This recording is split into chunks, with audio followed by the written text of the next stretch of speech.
in this conference. And on a Wednesday night, recognizing the opportunity, they have a lot of recruits on the sidelines here at Cincinnati tonight. So you know he wants to impress the national audience, but more importantly, the guys that he has in as recruits right now. Underway, and Vaughn Rivers returns the kick from Kevin Lovell. Bearcats cover him at the 20, return of 18. And Pat White will make his second collegiate start. His first could hardly have been more impressive last week against UConn. He engineered an easy win, was effective through the air, and Craig was at times spectacular on the ground. He's got a burst that you really have to see to appreciate. But you and I, we've talked about it. The best play he made last week was once a reverse field by one of the ball carriers, and he came back and crack blocked somebody on defense, and the bench erupted. People are already saying that may be the signature play of his career, and he's just getting started. Option, Slayton looks to turn the corner, gets about 6 out of it. As we look at the West Virginia starters along with White, you just saw Slayton, Jallow, Miles, Renaud, and Bailey, who was out with an ankle last week, returns healthy tonight at tight end. Up front, Garrett, Stanchek, Moses, Sheffy, and Justice. This is the top rushing attack in the Big East, and among the best in the country. At about 239 yards per game. A flag and whistles before they come to the line on second down, and what will be about 3. Prior to snap, ball start, number 76 on the offense, 5-yard penalty, remains second down. Dan Moses is flagged by Dennis Hennigan, our referee tonight. Defensively, Anthony Hoke gets a start. They move him between the line and linebackers. He's at end tonight with Newton, Bird, and Roberts. Smith, McCullough, Craig are the linebacking core, and in the secondary, Horton, Ross, Nakamura, and Mickens. Mickens, one of their 5 true freshman starters on this side of the ball, second in the nation in passes defensed per game. Slayton tries to reverse field. Disastrous decision by Steve Slayton. They will mark his progress at the 11. Well, there's good coaching right there. Cincinnati smelled that out. A little screen out to the outside, really trying to get Slayton on the outside with his speed. But you'll notice that the Bearcats defense, look at all the black shirts getting across the line of scrimmage. They're not allowing the block out to occur from the inside with the blockers. So good recognition of not getting it stuck at home and blown up on the outside. Loss of 10, 3rd and 18. And more flags. Cincinnati has a defender very late coming off the field. Angelo Craig, the sophomore linebacker. Illegal substitution, number 82 on the defense, 5-yard penalty, remains third down. Well, D'Antonio's plan to start Craig, not play him long, and sure enough, as he tries to hustle off the field on 3rd and 18, they get flagged for the substitution violation, so now 3rd and 13. Young defense, but a defense that will play with aggression. 10 freshmen on the 22-man defensive 2 deep for the Bearcats. They've gotten a little bit better every week. Quarterback draw, White out in space where he is most dangerous, and he picks up the first down and about 4 yards to spare. 17 yards.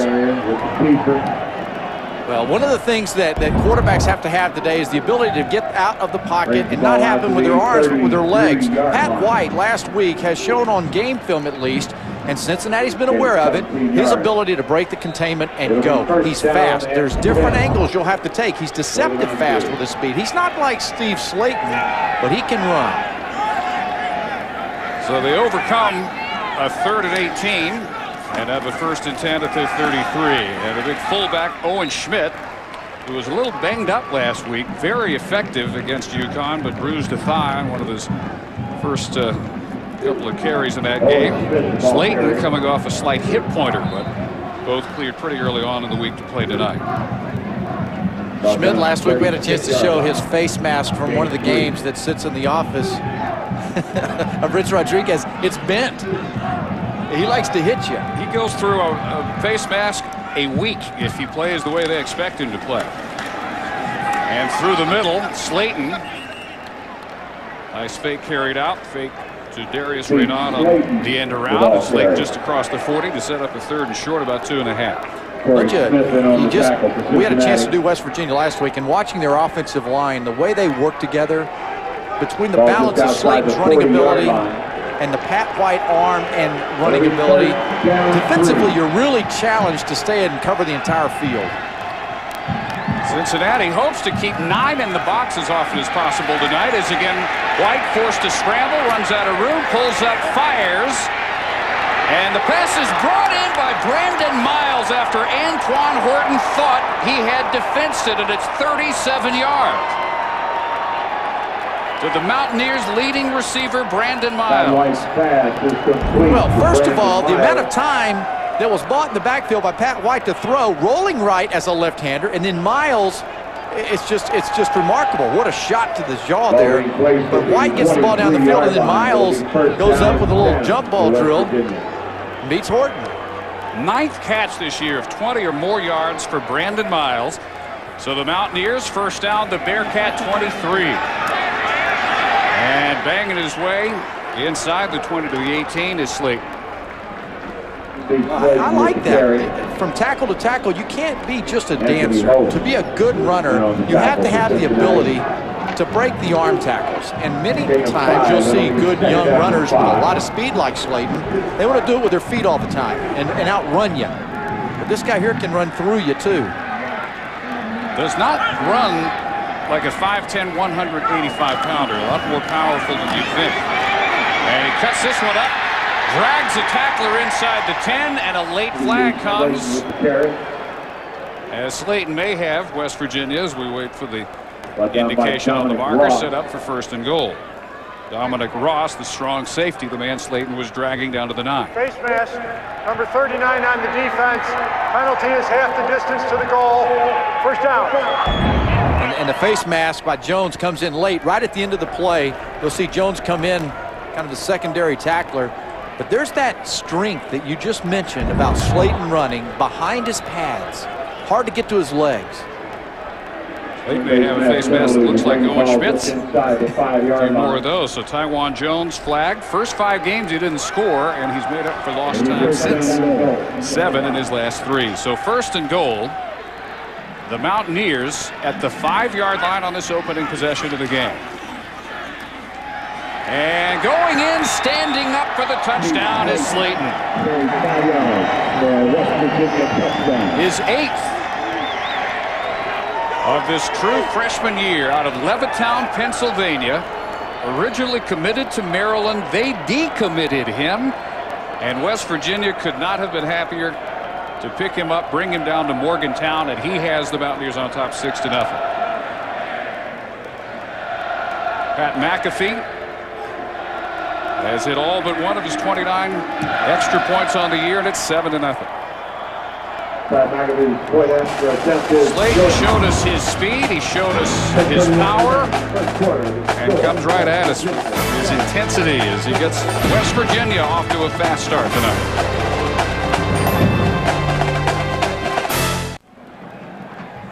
Steve Slayton had 0 yards in 3 of the Mountaineers' first 4 games. 2 games ago, 188 yards, and tied the Big East record with 6 touchdowns, including all 3 of their overtime scores in West Virginia's 46-44 win over Louisville. And the first touchdown tonight belongs to Slayton. Mike Daniels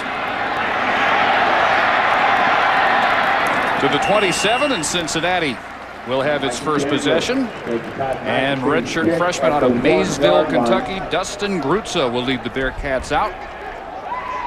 Cincinnati committed him and had to hold on with a late charge coming from his home state, Kentucky Wildcats. He decided to stay a Bearcat. His coordinator, Don Treadwell, says his development really still an ongoing process, and he'll probably keep saying that in the next couple of years, but they're very encouraged with his start. 53% passer, 8 touchdowns, 9 interceptions, but 5 of those were very early, all in the same game. And like most of the rest of the Bearcat freshmen on both sides of the ball, every game you see major development. Bradley Glodar, sophomore tailback from here in Cincinnati, with a first carry. The ball carrier. Glodar at 506 yards, their leading rusher. Doug Jones may be the biggest fullback in the country, 282 pounds. Jackson Ross Selleck, one of the best tight ends in the nation. And up front, Eastlake, by far their most experienced blocker, 33rd straight start. The rest of that line totals 33 starts. How about that start there? This is a patient Cincinnati offense. They don't mind on 2nd and 8 running the ball again. First toss, Dominic Goodman. Another Cincinnati product. True freshman, high school All-America quarterback. West Virginia plays a 3-3-5. And their 3 linemen are Dykes, Hunter, and Wilson. Linebackers are Noshel, Henry, and McLee. And they're always in a nickel if they're in their base set with McCann, Wicks, Lorello, Adai, and Mims. You know, you mentioned the 3-3, you know, whatever the other number is, but they still have lots of folks that get around the football at the snap. You see 6 in there right now, but they will bunch it. They try to get tight to the scrimmage. Boots on first down. Again, throws wide. Maybe a yard on the first grab of the night by Derek Ross. Eric Wicks quickly there on him, the strong safety from Pittsburgh. Cincinnati, Greg, at 4-4, 2 wins away from a bowl. If they go, they hope it's at least 20 degrees, because if it's 20 or hotter, it will be better conditions than you saw them play in the Fort Worth Bowl last year. I'm telling you, last year I had Sean McDonough as my partner. I said, Sean, man, you're going to love Fort Worth. It's going to be warm. We'll play Colonial. The pipes were frozen in the press box. It was terrible. Although up until then, they said it was pretty nice. Slamming is Greg Moore, who backs up Glodar, their second leading rusher. Now 270 yards, 5.5 per carry. Junior from Dayton. You know what? You'd mentioned it's a young Cincinnati football team. So early on you think, well, maybe they're just not going to be that good. But you have to think back to the foundation.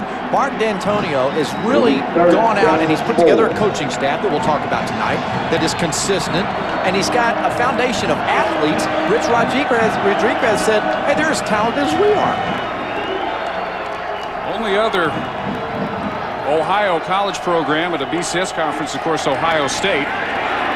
As Grutza picks up the blitz, and with the second effort, this should be a Cincinnati first down on the catch by Ross, and it will be just across midfield. Let's check in with Holly Rowe. Well, Dave, you're talking about the coaching changes here at Cincinnati. 56 different coaches rolled in here during 10 years with Rick Minter as the head coach, many taking other opportunities in the NFL and some just leaving the program. They say how that hurts them is in recruiting. They want the same guy recruiting the same area, talking to the same kids year in and year out. They think that having that consistency in their offensive staff will help them. 56 in 10 years. That's an average of half or a little better than half your staff turning over every year, Craig, as Goodman makes his second catch. And there's no program that can overcome that lack of continuity. One of the keys to the Mountaineers' success is Rich Rodriguez keeping them together, right? Now you've got a guy like D'Antonio coming in here who's going to pay his assistants. He's going to try to keep them together. And you can't replace that. Look, every great, successful college coach who wins has a staff that stays together. Second down and 5. Quickly into the secondary that time, Glodar, and another Cincinnati first down. And this Cincinnati offensive line right now is matching up in the middle. They're strong. They're not allowing penetration. And the backs are running with their eyes. Which, you know what it means ultimately? Grutz is not going to have to win it with his arm. So another first down. This is the first Bearcat possession of the night. Steve Slayton got West Virginia an early 7-0 lead. And the Bearcats are marching on a West Virginia defense that gave up only a total of 129 yards against UConn last week and only 12 on the ground. Goodman. Dominic Goodman, in a lot of ways, may be the benchmark recruit for this program because he comes from a local program, quarterbacked state champion Coleraine High School here in Cincinnati. Great running quarterback who asked to be moved to wide receiver because he figured that was his best shot to play early. High school All-American, and when you get that type of athlete on your program with that kind of ability to move around, that means you're doing something. On 2nd and 9, the Mountaineers are all over Greg Moore. They throw him for a loss back to the 41. But you know, you heard me say a while ago that on 2nd and long, this is a patient offense. So West Virginia's defensive line, you see how bunched up. They're 8 or 9 around the box. They're not back thinking pass. They're expecting a patient running game. And so therefore the little chess match that's taking place right now has on that particular play, West Virginia's defense guessed right. UConn last week did not get into positive rushing yards until well into the 4th quarter. So a 3rd and 13.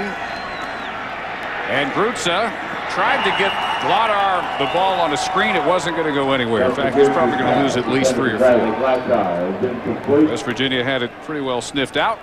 Promising early drive stalls for Cincinnati. And they'll send their punter Chet Irvin out.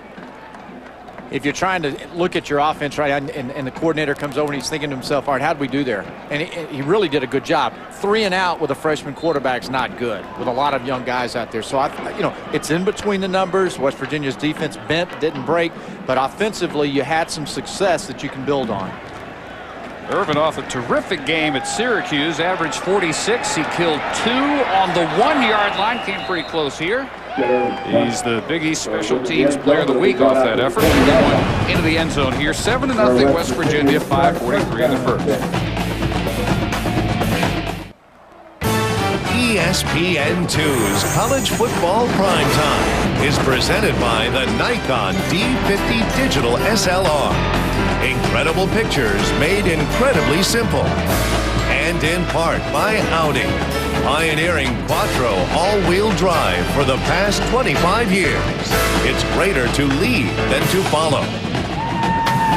First meeting is Big East rivals for West Virginia and Cincinnati. 7-0 Mountaineers. They have it for their second possession on their own 20. And Pat White, former 4th-round draft pick by the Angels, out of high school from Daphne, Alabama. His throw intended for Reynaud and off his hands incomplete. Pat White said the hardest decision of his life was baseball versus football. There was sizable money on the table, but he decided to go with one sport, and the sport he picked was football. And he says he's not going to look back. He's not going to be one of these guys that tries to dabble in baseball and maybe try the minor leagues and then come back at 23, 24. He's made his commitment. The 3rd-team quarterback here has got a big background in baseball. J.R. House, 25-year-old freshman, former Pirates catcher. Reynaud hanging on to this one and driven out at the 28. First drive of the game, the Mountaineers marched, and a key play was White with this throw and shaking off that hit by Corey Smith. And then the concentration, though, of the batted ball, and then the running ability of Slayton. The offensive line up front, little zone stretch, and everybody matched up. Nobody came clean defensively to even get a really good solid hit on Slayton. 3rd and 3. White looks up, sees no defender on the right side, and is run out of bounds by Smith, but not until he's got the first down and 4 extra. Tomorrow night, ESPN features 2 teams that are both undefeated in WAC conference play. Boise State looking for its 5th straight victory over number 20 Fresno State. College football primetime presented by Cooper Tires. ESPN tomorrow, 8 Eastern, also available in high definition on ESPN HD. Coverage begins with College Game Day at 7:30. We've seen both of them. That's a hard one to pick. Yeah. Maybe just go with the home team. Home team, you'd have to think. Not that much difference between those two. If you're on the blue carpet, you're going Boise. From the 34, first down, West Virginia. White well protected. And his throw this time dropped by Miles. He made the tough catch we just showed you, and this time he misses one. White laid right into his glove. But it was there, and it should have been caught, but it was late.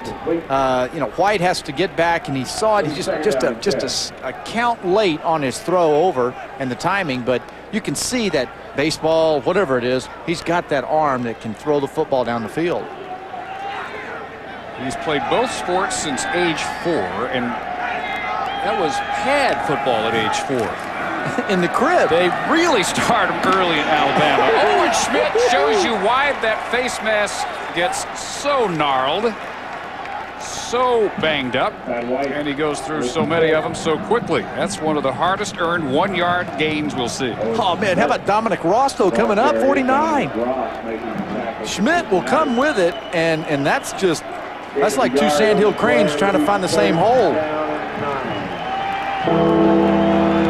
Ross sets up a 3rd and 9 for the Mountaineers.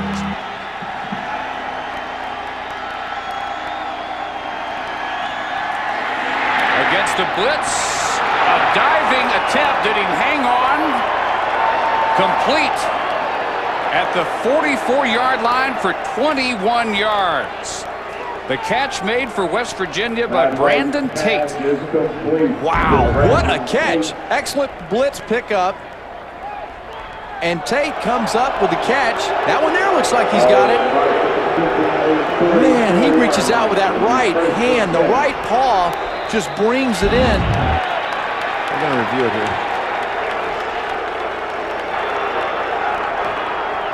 The previous play is under review.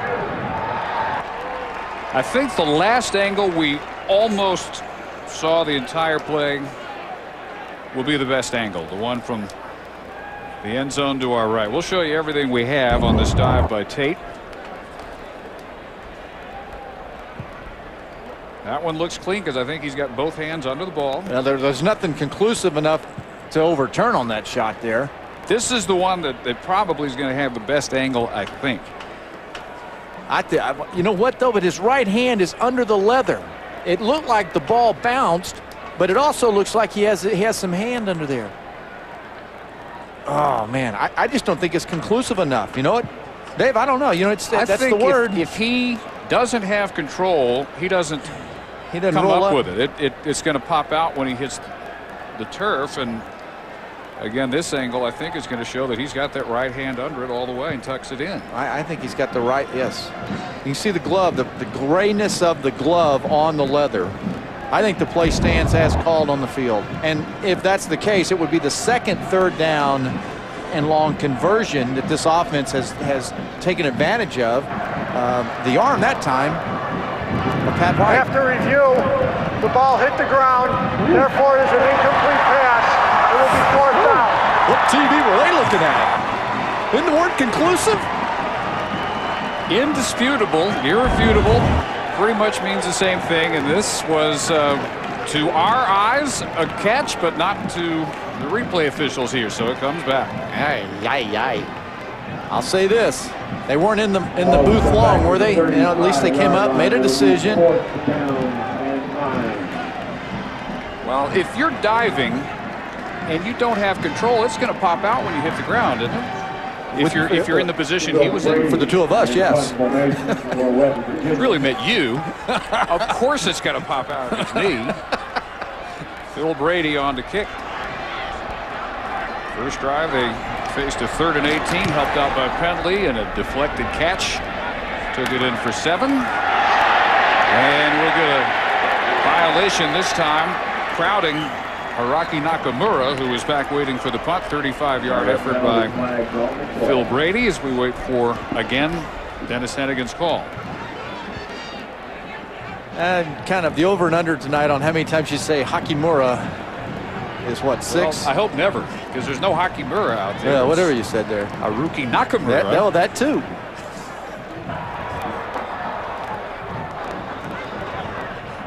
There is no penalty on the play.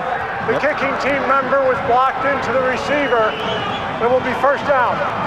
Well, if that's the case, did he not touch the ball on the trying the attempted reception?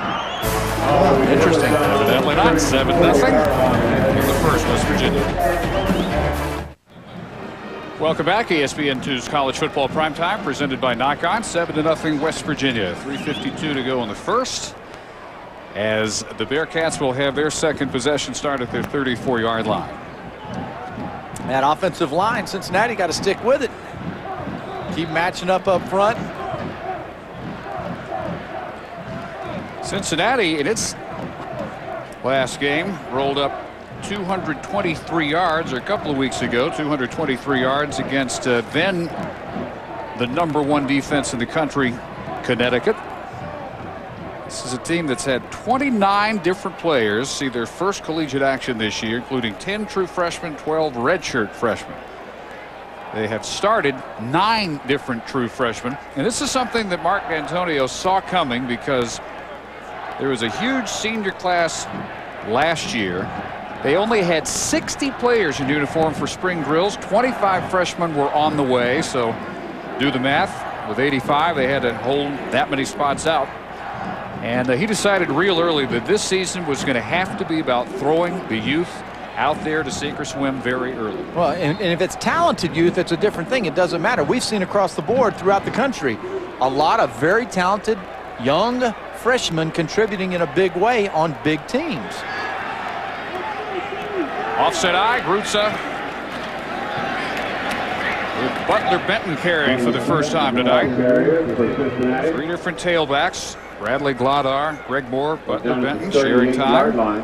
What a name, Butler Benton. Sophomore from Detroit. I like that name. It's a tailback name. That is a Butler Benton. And you know what? That little run there, 3 or 4 yards, didn't look fancy or anything, but it just gives you an indication of the success they're having up front with the offensive line. From Martin Luther King High School in Detroit, city champions. It's also really obvious when you look at their roster that D'Antonio is targeting players from winning programs. As Goodman looks to cut it upfield and has a first down at the 45. Dominic Goodman from a state championship program playing here in his hometown. Pretty nice little throw there, wasn't it? You know, it's one of those when you just say, well, that's not a nice throw. But when Grutza throws it out to the flat wide like that, leads just a little bit his receiver and allows him to get up the field. I mean, that's just a little thing that coaches appreciate and need. Grutza in high school, Mason County High School in Kentucky, 35-6 as the starting quarterback as he hits the tight end Selleck at midfield. And let's check for more on Dustin Grutza with Holly. Well, Dustin Grutza is such an effort guy, which coaches love, that at his high school back in Kentucky, Mason County High School, an award was named after him by his high school coach. It's called the Dustin Grutza Extra Effort Award. He got it because he was always doing things away from football, off the field, after practice, and setting example. Guys, he's continued to do that here. He said he stays after practice almost every day to throw extra balls. He's getting that Extra Effort Award here, too. Another 2-sport athlete, as White was in football, baseball. Grutza, football, basketball star, looking for the cutback angle that never materializes. Benton hit at midfield. Dustin in the basketball was 35-2 as the point guard for the state championship, and in Kentucky they throw all the divisions in, as you know Indiana is better known for doing. He's a good athlete, and he's a competitor and a leader. You know, that's that ingredient that you can't really ever put your finger on, but you just know the kid has it. You watch him compete on a field, and it goes through the rest of that huddle.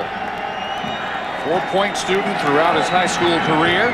That pass very close to being a backwards pass intended for Ernest Jackson. Incomplete. Last year, in his redshirt year, Grutza learned watching that man, Gino Gaduli. All-time passing leader here at Cincinnati.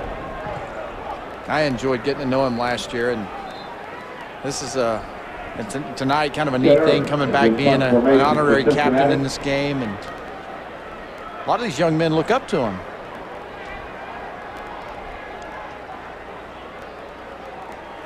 Irvin set to kick this one away.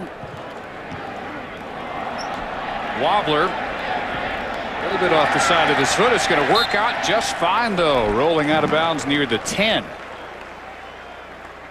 Pat White fills what has become really a traditional slot at West Virginia, that of the double threat quarterback. And you go back to the 80s, Major Harris, who took West Virginia to the National Championship Fiesta Bowl in 1988. Rasheed Marshall, the most recent example. Rich Rodriguez says no one has ever been faster at that position for him than Marshall, but Pat White not far behind. And this early in his career, showing the ability to throw the football as well, that's going to open up a lot of rushing yards. Just ask Mr. Vincent Young about that.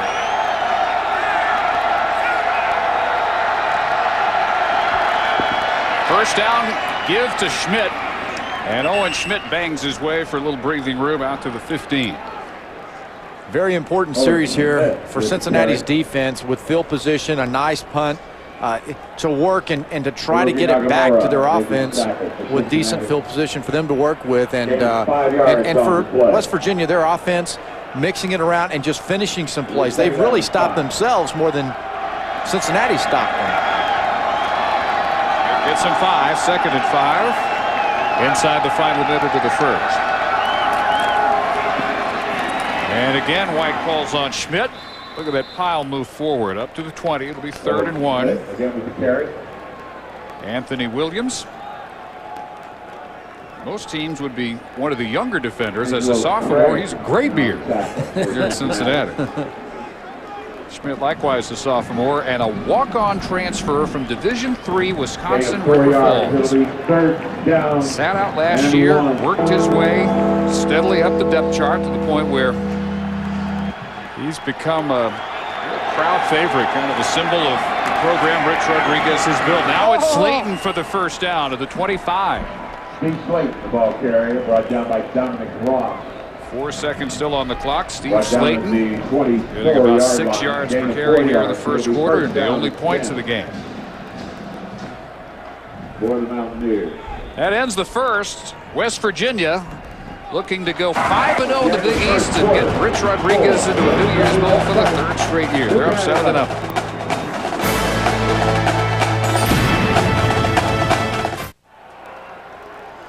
Back for the second quarter at Nippert Stadium in Cincinnati. Dave Barnett, Craig James, and Holly Rose. 7-0 West Virginia. And they start the second quarter with a first down on their own 25-yard line. A lot of yards there by West Virginia. Pretty close on time of possession. Cincinnati just hasn't had the big play yet. Mountaineers averaging almost 6 yards per play. White turns it upfield in a foot race, dragged down at the 41 of the Bearcats. 34 yards. Dominic Ross prevents a touchdown. You know, for a big play like this to happen, it's a designed quarterback run, no question about it. But the thing that catches my eye here is the fact that all of West Virginia's white jerseys find a black shirt. You notice everybody's down. White jersey with a black jersey, and so that allows Pat White the freedom to get down the field. First down, West Virginia at the 41 of the Bearcats. And it's Slayton for a hard-fought couple. Steve Slayton with the carry. Steve Slayton, Brought down at the Levittown, Pennsylvania, 37-yard line. for his 6th touchdown performance against Louisville. USA Today National Player of the Week. So many of these West Virginia players 2 months ago, when their season was just getting underway, people would maybe have seen a flash here or there. Now they've got a sense of just how much talent, how much young talent has been assembled here, and some lights have gone out here. In fact, only the emergency banks are still on. A little power failure at Nippert Stadium. Oh, man. So what we're able to see here, strictly because of the generators and what they've kicked in on the automatic system, the main lights on the far side have all gone out. Well, you know what? It's that time of the year that you know, maybe the money hasn't come in quite yet for the second semester from all the tuition. Part of the varsity village, they've sunk a lot of money and effort in. It will be completed next March. This is a great place, though. First time I've been here. This is really a neat environment, and they put some money into these facilities. And you know, and one of the things Rich Rodriguez was talking about when he was down on the field before the game was the fact that he's proud and happy for the Big East, because the Big East, the schools have invested the money for the facilities like this to recruit the top players. And if you get those players into the Big East, regardless of where it's at, the Big East needs good football players. And Cincinnati's facilities here, this campus, this stadium, I mean, it's top shelf. Well, if you look where their recruiting grounds are, Cincinnati can stay right here and get a huge chunk of their class every year. Pittsburgh can do the same. West Virginia now pretty much has established a national recruiting program up and down the East especially. So they lost major programs, but they brought in promising programs. Not a program that's at the level of a Miami or Virginia Tech yet, but what Mark D'Antonio may have going with this program in 3, 4, 5 years is there's really very little limit, he thinks, to what he can get established here. And not sure exactly, but it's soon. Coach Rodriguez and his staff are going to take off, and they're all going down to the state of Florida recruiting. So between D'Antonio and his staff, the facilities, Rodriguez, they can recruit a pretty good distance. Well, this entire side of the campus, beginning with the far sideline, has had a breaker problem. So it's not just here at Nippert Stadium. We're told it's going to be about 10 minutes. In the meantime, we'll break with a 7-0 game, West Virginia up. Back in Cincinnati, it is 7-0 West Virginia. First minute of the second quarter, a power outage, which is affecting not only the lights on the far side of the field, but that entire section of campus has had a breaker problem, and Holly Rowe reports that it takes 10 minutes for the lights to cool down completely and then another 10 minutes to bring them up. So it's going to be a little while here before we resume play. Now, if you are Mark D'Antonio or Rich Rodriguez, this is like a second unscheduled halftime. If it's 20 minutes, what do you do to keep everybody loose? Well, you keep your offensive linemen away from the snack bar and eating hot dogs and the skill players away from the student section. You just get the guys on the sidelines and you start making some adjustments. It is a double halftime in effect, just like you said. And so you can make some adjustments based on things that you've seen so far. So it can be a bonus from a coaching standpoint. Your skilled players, they need to stay out there and throw the football, catch the ball. They need to keep their body going. So unscheduled visit like this on the sidelines can be good strategically. Holly, what else have you been able to find out? Well, the operations people just told me they are going to manually try to get the lights up, so it may be a little bit briefer delay than we're expecting. If the lights don't come back, there is an option that both coaches can agree to play. Now, I asked Rich Rodriguez if they could play in this light, and he said, I guess we could if we run the ball a lot. They've been running it so far, so we'll see, but hopefully they'll get the lights back up, Dave. Yeah, you don't really have to talk them into running the ball a lot. They're running it 3/4 of the time anyway this year. So while we have some moments here as they try to get the full wattage restored here, one of the fun times of the year is now where we're deep enough into the season to kind of make some hopefully educated guesses as to how the bowls are going to be slotted. The winner of this conference is one of the leagues, of course, that sends somebody into the BCS. With the events of last week, particularly the Miami victory over Virginia Tech, it's looking more and more like the closest thing to a sense that you're going to have the matchup of USC and Texas in the Rose, and then everything falling into place from there. And West Virginia, just for example, is trying to win out to get back into what would probably be the Orange Bowl, they guess. And these are our guesses. Based on what Miami showed last week, it's hard to see them not winning the ACC. West Virginia, only unbeaten in this league, although South Florida still, like West Virginia, controls its own destiny. They have yet to meet. They had a game that was postponed because of the hurricane. This is finally going to happen on December 3rd.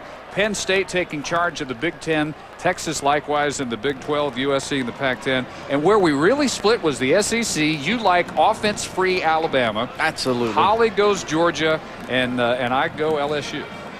All right, now when you talk about these assumptions, now we come in with this at-large pool. These are the schools that we feel like will be candidates to be one of the two at-large berths there. Notre Dame, everybody in the bowl business would love to have them for the TV market. Ohio State, Oregon out in the Pac-10, Texas Tech, a long shot, but they very well could work their way in.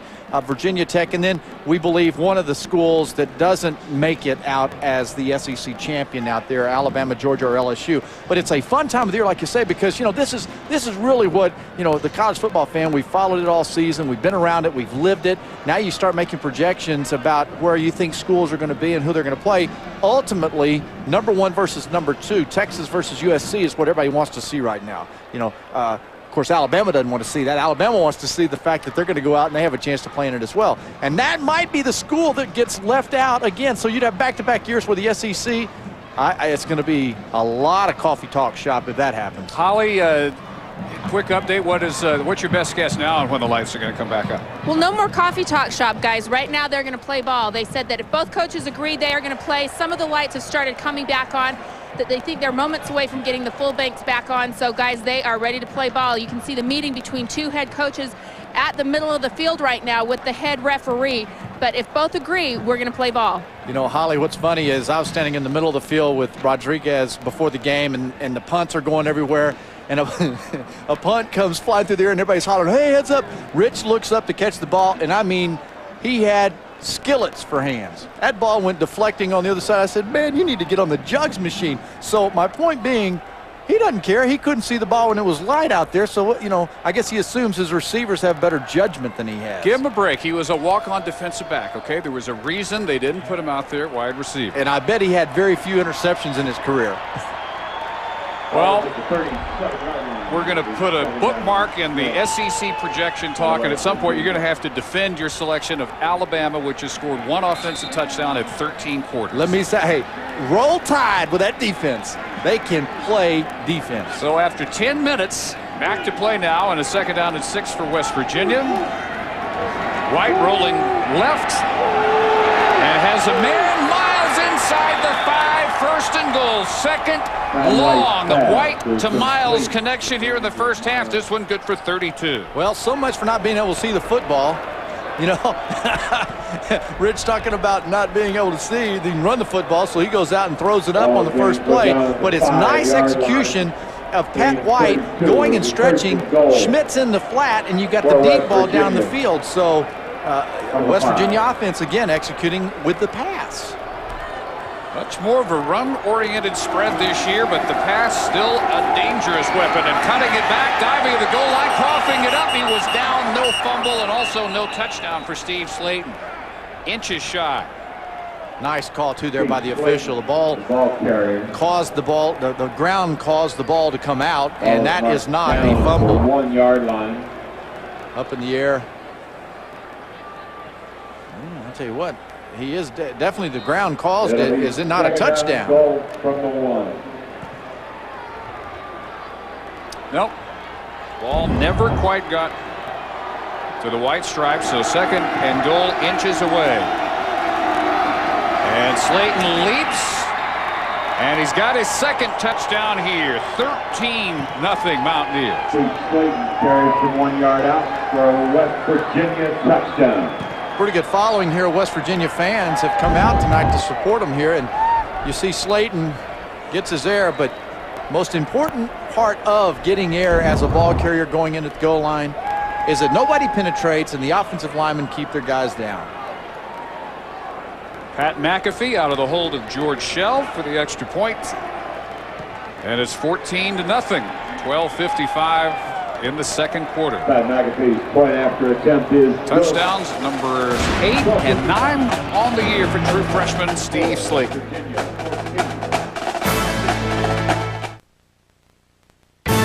ESPN2's College Football Primetime, brought to you by Taco Bell. Think outside the bun. And TD Waterhouse, the alternative to higher-priced brokers. Spanning the Ohio River, the Rolling Wedge Bridge connecting Cincinnati with Kentucky.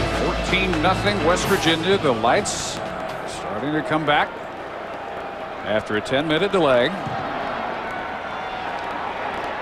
And this will be from the 2. Dominic Goodman upended it to 28.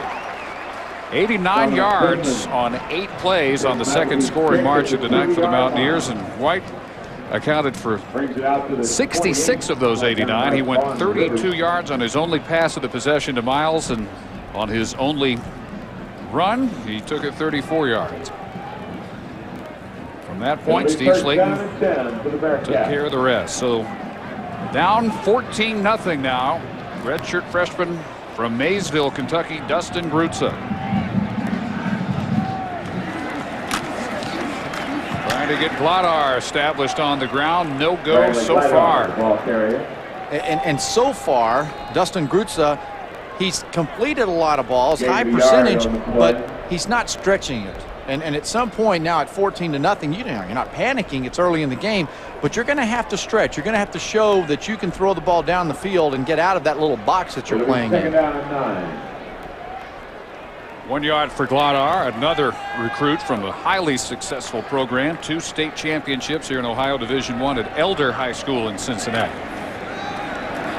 And this time to Greg Moore, his backup. And again, it's stacked up. Very rough going between the tackles so far for the Bearcat running attack. Just a couple more with Pat Liebig and Keelan Dykes combining for the tackle. Cincinnati offensive coordinator Don Treadwell. One adjustment he says that they've had to make in practice, Craig, this year is to play more first-teamers versus first-teamers than would normally be the case, just to get a more consistent look at what game speed is going to look like for all these new faces. The only risk there is that somebody gets hurt, but if you learn how to practice smart, it's a good thing to do it. 3rd and 6. And the pressure flushing Grutza out. And he spins away from the first hit and is going to have a first down to the 39-yard line. He got through the arms of Eric Wicks somehow. Not easily accomplished. Morty Ivy finally there to join in. Wow, how did he do that? These are the basketball feet that you were talking about just a moment ago. This is that point guard. Having a pocket presence and the ability to make people miss down the field. At the 39-yard line. I'm going to guess. Now, we haven't seen every game West Virginia's played, but I'm going to guess not many people have done that to Eric Wicks this year. No. Taken that kind of hit, spun out, and gotten 5 more yards. It really looked like Wicks had set up a 4th down punting situation, and instead Grutza has that pass batted down by Kevin McLeod.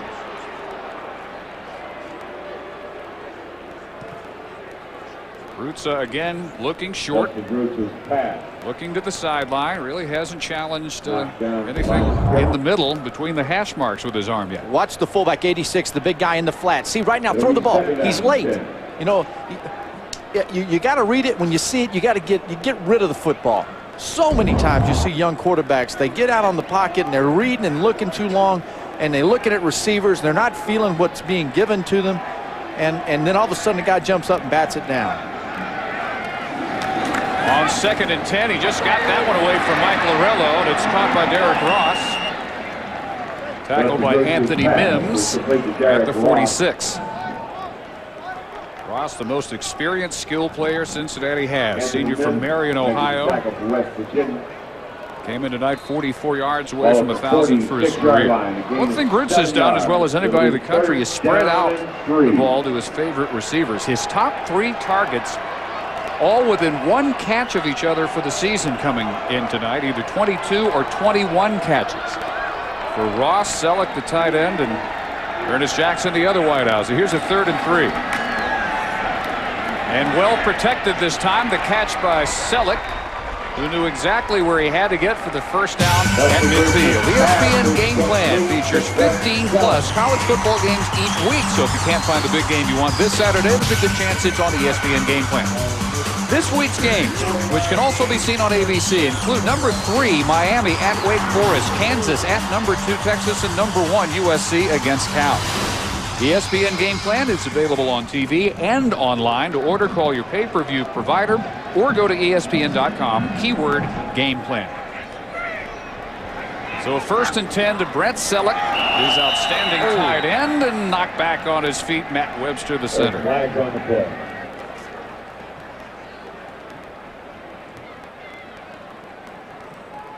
You know, I wonder if the center moved. No. Pat Liebig tried to sell that idea unsuccessfully. Grutza just backed out, you know, to give a little direction there. And the big fella 98 couldn't resist. 5 yards penalty. Smelt the barbecue pit, had to make a run for it. The ball to the 45-yard line. So 1st and 5. Into Mountaineer territory now. Jones in motion. Greg Moore. That is a fumble, not caused by the ground, recovered by the man who dropped it originally, Greg Moore, and he'll lose about 3 or 4 yards, but at least maintain Bearcat possession. Man, I like this guy running the football. You just notice that when he's running behind his face mask in the front of his shoulder pads, and you can't get to his legs. He's a strong, good runner here, and the ball just comes out. Absolutely, you saw the beanbag thrown. It was a fumble, but thank goodness he got up off the carpet and went and picked it back up and recovered it. I'd keep giving that guy a football. That's a pretty good combination of power and quickness. Greg Moore at 225 pounds. Better than 5 yards per carry. 2nd and 4. And again, the swing pass. This is Bill Poland with his first catch of the night. And again, the ball dropped. And the Mountaineers come up with this one.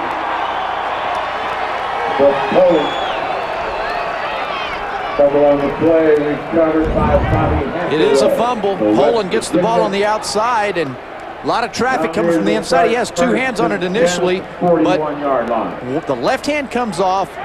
One of the defenders comes in with his right hand and just strips it right out. That's Wicks. Nice job of Wicks getting that hand on the football. And oh, I tell you what. Well, was he? Let's see. That's Ball's a fumble. out. It's out. He's not down. It's recovered by Bobby Hathaway. Now we'll see if West Virginia comes out and chunks it on the first play here. So Wicks, who had Roots in his grasp and then saw him spin away for 5 extra yards to keep that drive alive with a first down, makes up for it by causing the fumble. White all the way in the option keeper. Cuts back toward the sideline. It is at the 28-yard line where Mike Mickens costs White a touchdown after 31 yards. Last drive he kept for 34. This drive, Pat White begins with a 31-yard keeper. And you know, the pressure on the quarterback by coming out to the outside. You notice that the outside sprint, everybody's going to the outside, open the middle of the field for White to get up in it. The option really stretched, trying to get outside for Slayton with his speed as a halfback.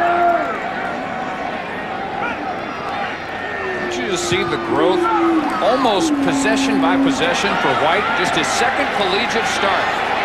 Runs out of another tackle, another first down to the 15-yard line of Cincinnati. Thomas Claggett and Antoine Horton combined to knock him out after 13 more yards. And White is already over 100 yards on the ground. Well, he's out of gas right now. I mean, those legs are just churning along, and he is a huffing and a puffing. 159 rush yards already for West Virginia. The 8-minute mark of the first half. 1st and 10 from the 15. Reynaud spins out of a tackle, and just as he sniffs the goal line, he trips up at the 8.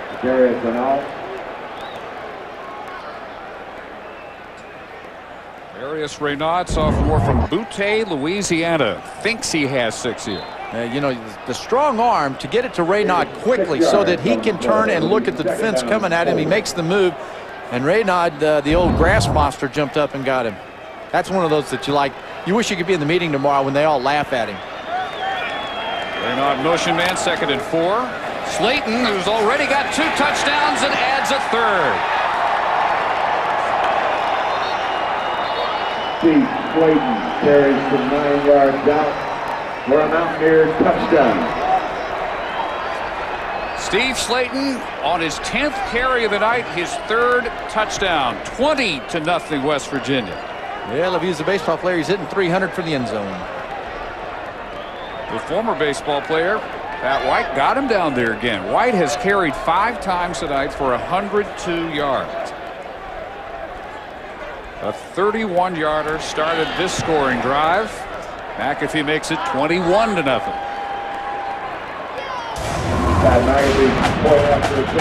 So White and Reynaud set it up for Slayton to finish the job again. And a Mountaineer dominated first half.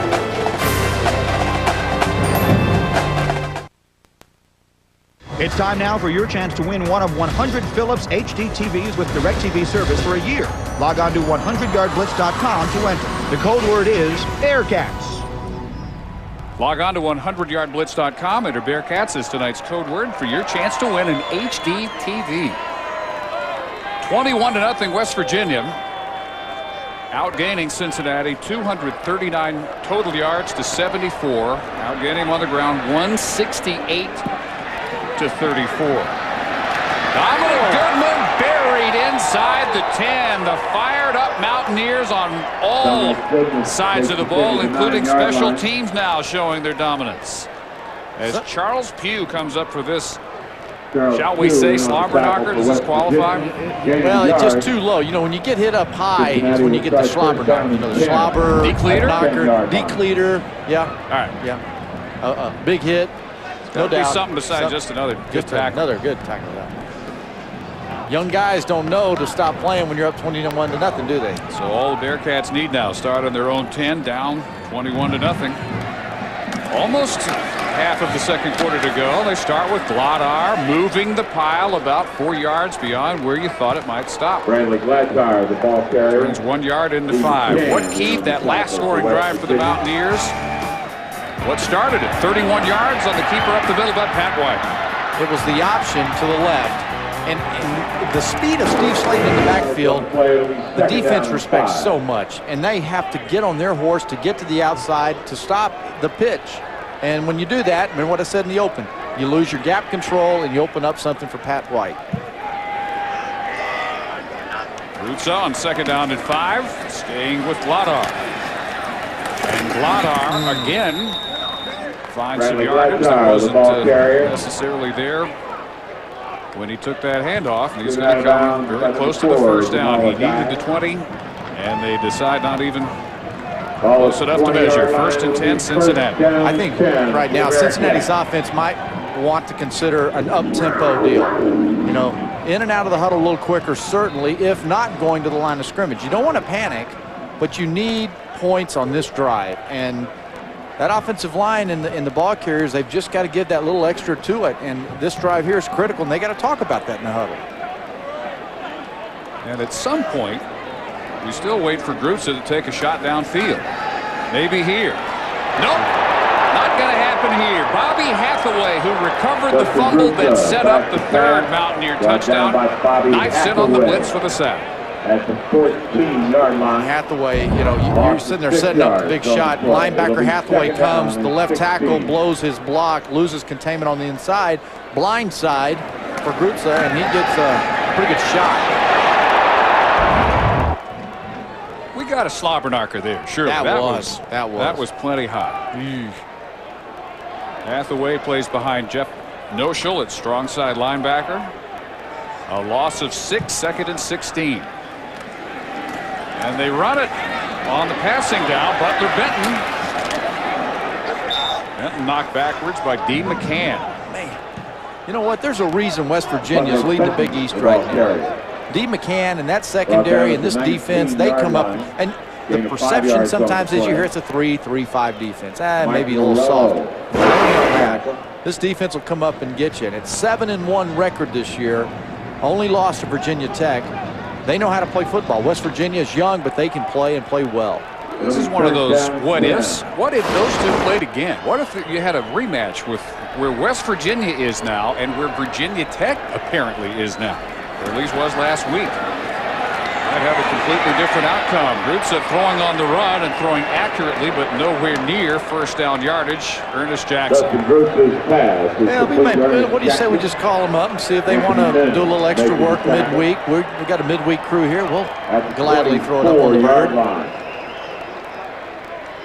I think if that game is in neutral territory, wouldn't you go West Virginia? Today? Where the teams are right now.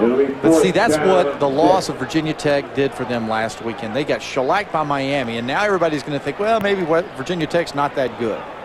And certainly, there's a crack in the armor there. There's no doubt there. You know how to go after them.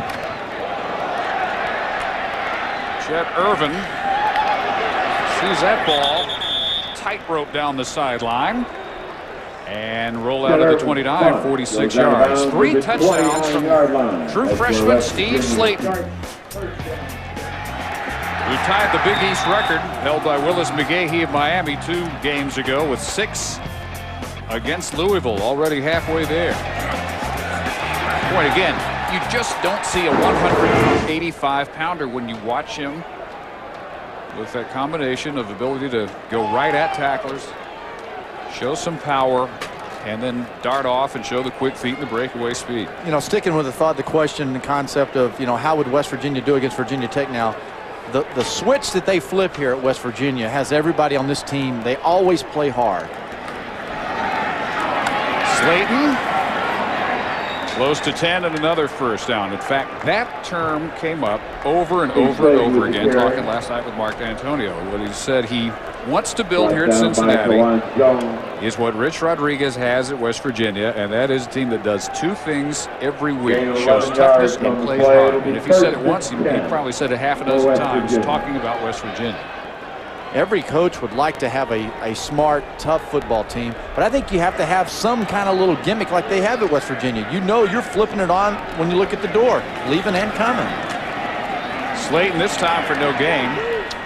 Talking about the sign in their locker room. Flip the switch when you leave the locker room. Flip that switch and get your football mindset on, and then when you come back in, he's got the opposite side of the door with the message, switch it back. In other words, get back into your street shoes and get back into your civilian mentality. Don't carry that football mentality back out to the campus. You know, it's like Mike Leach at Texas Tech. That switch is always on offensively. You know, and certain coaches, they just instill that expectation. Owen Schmidt on a carry. Holly, what we've seen from Steve Slayton brings to mind a not too distant West Virginia running back, doesn't it? That's right. Quincy Wilson was one of the best 2 years ago for West Virginia. You'll remember him for that touchdown run against Miami. But Quincy, you spent the summer, you're here on the practice squad for the Bengals, but you worked out with Steve Slayton this summer. What did you see in that young back? I seen that he was going to be a special guy. For somebody that young to come in and want to work as hard as he did, it was real impressive to me. More in a moment, Dave. Safety blitz by Haruki Nakamura, the sophomore from Elyria, Ohio. And a judo star since the age of 12 in a family that has produced a lot of stars in that sport. Yeah, and you know, how in the world does a quarterback hang on to the football getting hit that hard from behind? Pretty impressive there. And Cincinnati's defense steps up and stops the offense. Bill Brady for just the second time tonight. Rollout punter. Short return by Mike Daniels of a 33-yard kick. Holly again continue with Quincy. Well, Quincy, you said that Slayton's a hard worker, but that seems to be the foundation for this West Virginia program. Tell us about coaches saying flip the switch. What did that mean to you when you were playing? This means, you know, sometimes you might not want to work out, but, you know, you only get 12 opportunities, you know, to show what you can do out here. So the time when you come out there, you got to come out there and be ready to work. How hard was it then to flip it back when you went off the field and not get in trouble in the community? It's not that hard. You know, Coach Rod teaches us, you know, how to be respectable on the field and off the field. So that's really no problem. You're seeing another young quarterback, Pat White, here. What do you think about Pat? Pat's a good dude, man. Everybody was worried about, you know, how they were going to replace Rashid. He was so much for the team, but Pat's come in and do a great job. Here's Grutza rolling and finally deciding to keep for about 4 yards. Holly. And let's flip the switch now to the Cincinnati Bengals. You're having a terrific year there. You're on the practice squad. What is making their offense go right now? Carson Palmer, Rudy Johnson. It's a team effort. You know, everybody's in there. Everybody's believing in the system, and we're just playing hard and we're pulling out big wins. All right, thanks very much. That's Quincy Wilson, former Mountaineer running back, now on the practice squad for the Bengals. One of the best they've ever had in Morgantown. Son of former Bear star Otis Wilson. That run he had in the Orange Bowl against the Hurricanes, that seems like yesterday.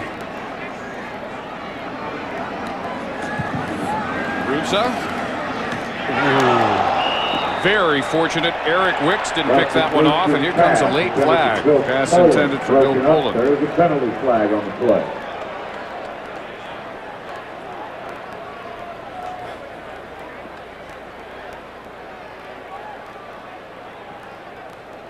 Dennis Hennigan, our referee. Pass interference, West Virginia, first down Cincinnati. And as we get close to halftime, Reese Davis, what do you have in store for us? Dave Mark May alongside, as always. It is a showdown Saturday coming up in the SEC. We'll profile those 3 big games and introduce you to guys who ought to be in the next crop of head coaches, plus the latest on Priest Holmes. We're going to talk about some questionable officiating in the SEC this past weekend. We're talking about officials, Dave. Officials, Pony. Pony, poor officiating, Pony. What do you think about that? You know what? Rich Brooks thinks that he's getting some bad calls in Kentucky, I was reading, and I think officials, when they put that zebra suit on, they do a heck of a job. But, Mark, we've seen many times that they just look like they got too tight a haircut. Gain of 3 yards. Second down. Second down. Hurry up. Roots out. Jackson wiped out by Mike Lorello, and it's incomplete. A trademark hit by Mike Lorello from Powell, Ohio, the senior bandit safety. You know what? But we finally see Grutza throwing the ball down the field. He has accuracy, and you're going to get hit. And I tell my sons, who both are wide receivers, you're going to get the shot, so go ahead and finish it up if you can. Now, Lorello did come in and lay the wood on that shot. That there again was a bona fide slobber knocker. Those are starting to pile up now. 3rd and 7. Blitz. Grutza down. Back at his 40. Antonio Lewis on the corner blitz. And now with 3 timeouts to work with, you would expect West Virginia. Well, you'd think they would call one here and then have 2 left when they get the punt. But apparently they're going to let them kick it away and then use the 3 once they finally. Nope, Rich Riley's going to call it here. About 15, 20 seconds melted off the clock that time, and he's a little hot about it, too. I love coaches. It's hilarious. They'll be talking about that at 3 in the morning. 51 seconds in the first half when we come back. Well, about 15 seconds after they probably wanted to call it, they finally get the first time out call here. West Virginia up 21-0. Great matchup out west tomorrow. College football primetime presented by Cooper Tires. Undefeated in the WAC. Boise State, number 20, Fresno State. From Fresno. College football primetime tomorrow at 8 Eastern, 5 Pacific. Also available in high definition on ESPN HD. Our coverage begins with College Game Day at 7:30. Why is that so common, even in the NFL? 15, 20, 25 seconds, then they realize they need the timeout. Well, call. as announcers, we're in the same tempo flow of the game up here as they are mentally down there. And you would think that somebody would have that feel for what's going on with it. Irvin's done a good job preventing returns so far. Antonio Lewis brings this one back across the 30. 16 on the return of a 45-yard kick with 41 seconds and 2 timeouts to work with. Pat White will start from his 30. All right, well, I'll ask you, since we're trying to put our coaches' hats on here, do you try to go down and score with a 21-0 lead and take a chance that you make a mistake and give them something to get in the game with? If you're not going to do that, why would you call the timeout to begin with? Well, give yourself a chance to think about it. They've moved the ball so easily. 248 yards. 177 on the ground. Absolutely, I would expect them to not only try to move it, but maybe look for some deep shots early. Flag thrown on the carry by Slayton. Slayton, ball carrier. Who only gets back to the line of scrimmage. Of course, we've seen big plays made by Pat White running the ball, too, so maybe they were looking for setting up that little quarterback zone read there. It's been by far their best play so far. White keeping, Holly. Hey, and Dave, just one thing to keep your eye on. The wind is swirling down here, so if they do try to move it within field goal range, they've got a true freshman kicker in Pat McAfee. Swirling wind, they're kicking into the wind if they do attempt a field goal. You know what? And Holly, I stood there, watched him. He hit one from 60 yards in pregame. The guy has a booming leg. With the wind on the With the wind. The direction he's going. Now, it's different. That's weird. I asked these kickers in pregame. It swirls around, and it feels like it's going from left to right, the same direction that they're moving right now. But it does swirl. So they said it's really goofy and hard to predict. Evidently, with the mark off on the hold, Rich Rodriguez decides to stay conservative, and now Cincinnati calls time. You know what? They just don't want to have you call them out for not taking advantage of their timeouts. They feel you, man. 2nd and 18, 29 seconds.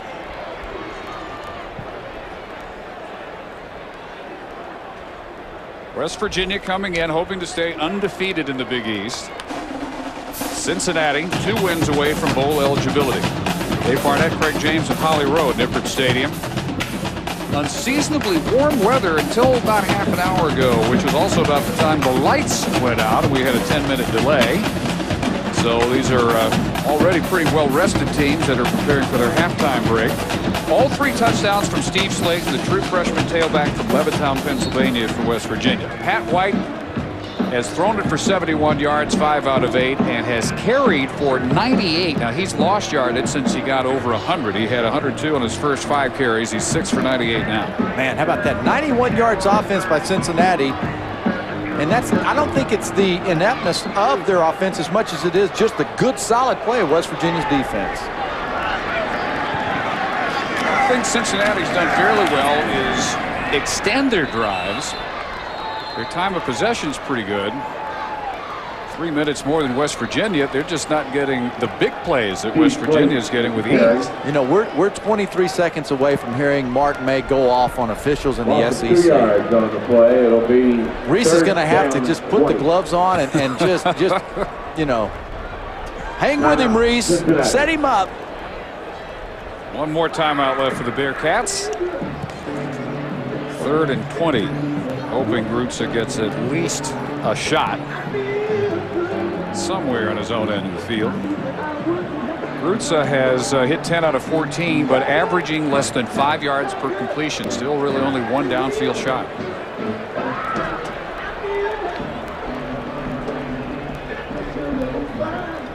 In the second half, Slayton is halfway to tying his own record, school record, Big East co-record with Willis McGahee of 6 touchdowns. Now, it took him regulation plus 3 overtimes in that Louisville game 2 weeks ago, or 2 games ago. It's actually longer than that because they had an 18-day break because they moved to a midweek game and they had a game postponed because of the hurricane. But 2 games ago, Slayton scored 6 times. Here's White on the keeper. This has been the best play the Mountaineers have run tonight on a consistent basis, and he gets 11 more and back over 100 yards. And they call timeout immediately. 31-yard line. So they save themselves the opportunity at least for a poor snap or a big punt return. And Cincinnati will have 1 timeout to work with. Cincinnati. Let's check into the studio with Reese Davis. You know, Dave, I heard Pony saying that I was going to have to put on the gloves and take up for the officials against Mayday, but I got to confess, I sort of started this whole thing Saturday night after the Florida-Vanderbilt game. You carried it over till tonight because you're the one that said, we need to put that in the rundown. I've been a little salty about it. You know, we're going to present perhaps some reasonable alternatives, right, to what officials should do. We like to see a little celebration. We'd like to see Pony do a little Chad Johnson-esque dance after he makes a really good point in the booth. A little fun bunch between him and Dave in the booth up there. Going old school on you. We'll talk about that. Also, look ahead to the SEC showdowns. It's tough to find a better weekend in any conference than what you'll see in the SEC, starting with Florida and South Carolina, and then followed up by Alabama and LSU in the nightcap on ESPN, Auburn and Georgia. We'll talk about all of it coming up at halftime, guys. All right, well, I think we can take care of part of that request, can't we? Yeah. We can get you dancing. You know what I do? I move around a little bit up here. So 4th down. Phil Brady. Where will they mark this one out?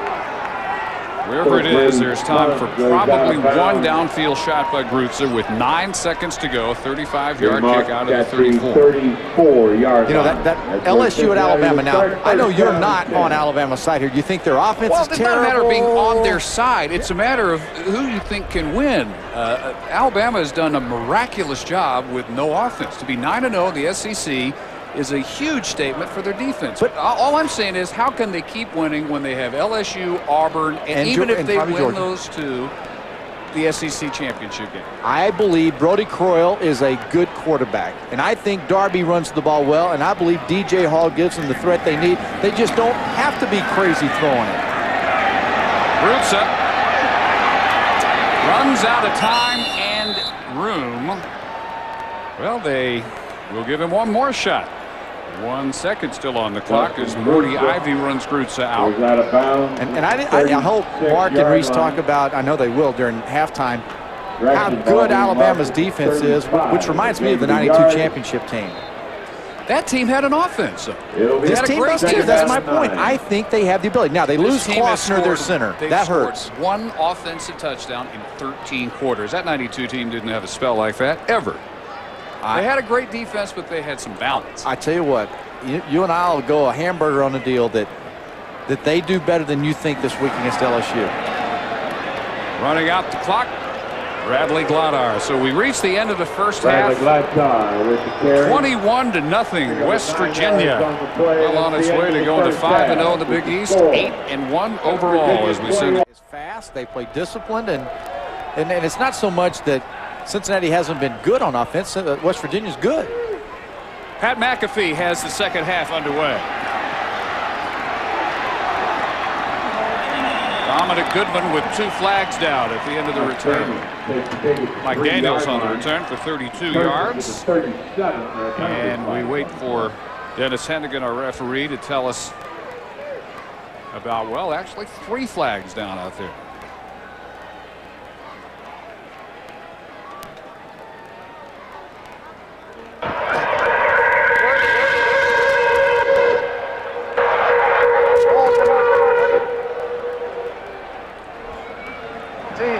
First down. All right, we get the gist of that anyway. Something like that. They were holding. How much of this is just the fact that Cincinnati's so young? We talked about the fact they start 5 true freshmen on defense. Is that just too much to overcome? West Virginia's young too. You know, the difference here, I think, is that West Virginia has had some success, and that they are really feeding off of that. When you got a guy like Pat White who's stretching that defense and Slayton in the backfield, it's just too much pressure for Cincinnati. Cincinnati's a good, talented football team, and there are a few plays in this game. Had they gone a little differently, perhaps Cincinnati's not so far behind. Well, they start 1st and 10 at their own 16-yard line. And as they have most of the night, they start on the ground as we check in down below with Holly. Antonio told me at halftime that what he challenged his players to was to make some explosive plays. He said, we did a good job with 4-yard, 5-yard gains, but there weren't any big explosive plays that helped us gain momentum. That's what they'll try to hit here in the second half. For Rich Rodriguez, he told his players, this is exactly what he told them last week at halftime when they had a big lead on UConn. We've been here before. Louisville came back on us. We cannot allow that to happen, so they are going full speed ahead. Gain of 2 for Glodar on 1st down. Glodar maybe for 1 on 2nd down, and they set up another 3rd and long. Cincinnati looking for its first big play. First 10-plus yard gainer would be a good start as they try and cut into this huge deficit. Well, trying to get a big play on 3rd and 8 is not easy to do. It needs to happen more on 1st down. They need to change it up a little bit and go away from the tendency of running the ball on 1st down. And I just said the 1st down average has been 2.4 for Cincinnati in this game. Straight drop by Grutza. Steps up against the heat, and hanging on for the catch is Jackson. He got waylaid by Jamal Adai, but hangs on for 16 yards, and they finally have their first big play. Jackson comes up with the big play finally, throwing it down the field. And you know, you have to wonder, first of all, is Grutza in front and beyond the line of scrimmage when he threw that football? But beyond that, receivers now need to talk on the sidelines at Cincinnati and say, hey, we're going to get hit. We're going to get hit when we have the ball in our hands in the secondary, but make the catch. 1st down. Roots on the play fake. Well, this has happened time and time again. He's been forced to scramble. He's got the quick feet to do it, and he had Brent Selleck, his tight end, open maybe for a catch and run of 20 or 30 yards if he doesn't air mail. Man, that guy can move in the pocket, can he? You talked about his basketball court savviness, and he was a point guard. That really is coming into play, and that needs to be an asset they use more. He needs to use that, and that's the little dump pass that you're mentioning there. That's a huge weapon for them. You see 11 completions, but less than 6 yards per completion. Pat White's averaged 16 plus for his 5 out of 8 through the air. Bradley Glodar again. not highly recruited, despite the fact he played for a highly successful high school program here in Cincinnati. 2 Division I state championships at Elder High School. 39 wins, only 4 losses in his high school career. And again, fits that profile of a local recruit. Mark D'Antonio and his staff hoping to make Cincinnati in general and the state of Ohio a consistent, fertile recruiting ground. Grutza falls on his own fumble on the safety blitz caused by Eric Witz back at the 29-yard line. Mountaineer defense keeps the blitzes coming. This redshirt freshman quarterback Grutza 29-yard line. doesn't panic that time, really. No, he doesn't. But you see the blitz coming 41, and if nobody's there to pick him up, then there has to be a hot route. Somebody has to be open in the flat, which is where he was trying to go with the football.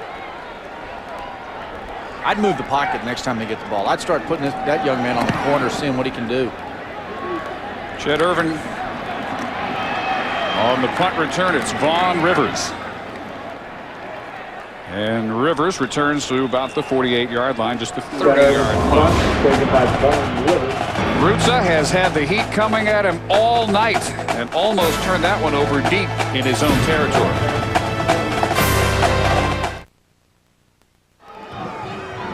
Haruki Nakamura staying in the game despite the fact he got hit by 3 of his own teammates on that punt coverage. See, I made the comment earlier. What was the over and under on how many times you'd say Nakamura?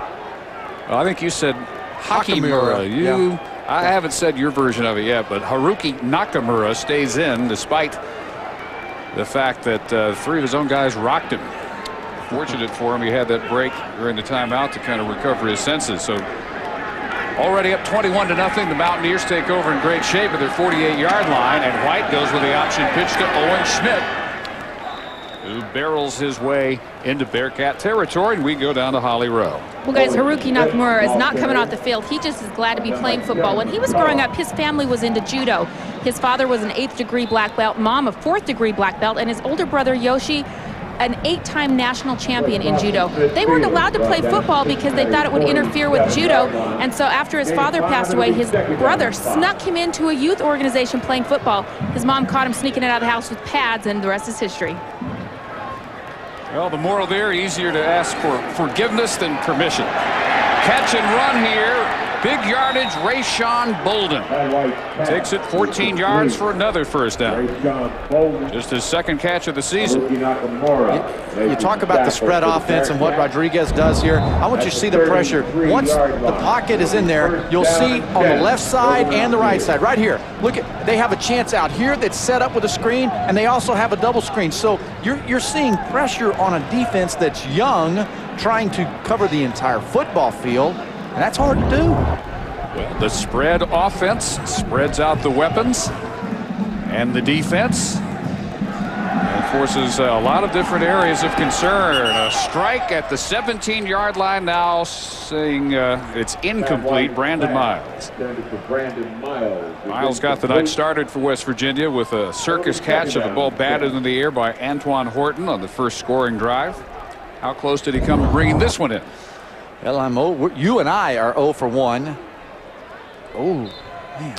Pretty close. I tell you what, but you know what? As he's gaining control of the ball, some of that green stuff kind of helped him. Evidently not close enough for review. And you see how they're being patient here, trying to see if, well, I can have it.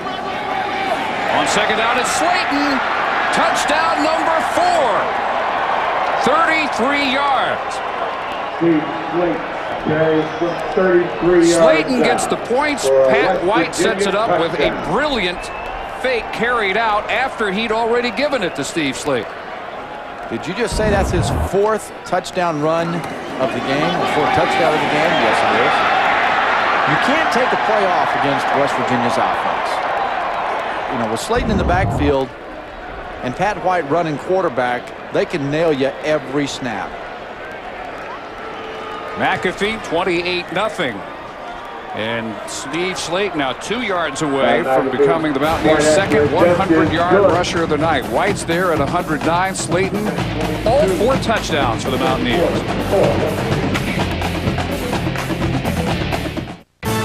ESPN2's College Football Primetime, brought to you by Hummer. Check out the new H3. Hummer, like nothing else. And eBay. From plasma TVs to designer handbags, eBay has it all.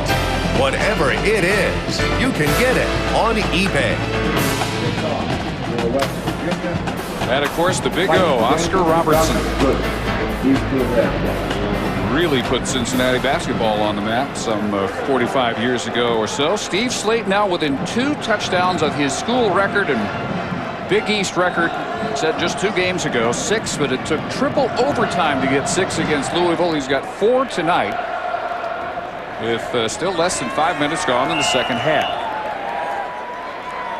So after really only becoming a consistent member of the tailback rotation really at about the 4th game of the season, mid-season to be sure, Slayton has now scored 12 touchdowns, 11 of them on the ground, 1 on a catch.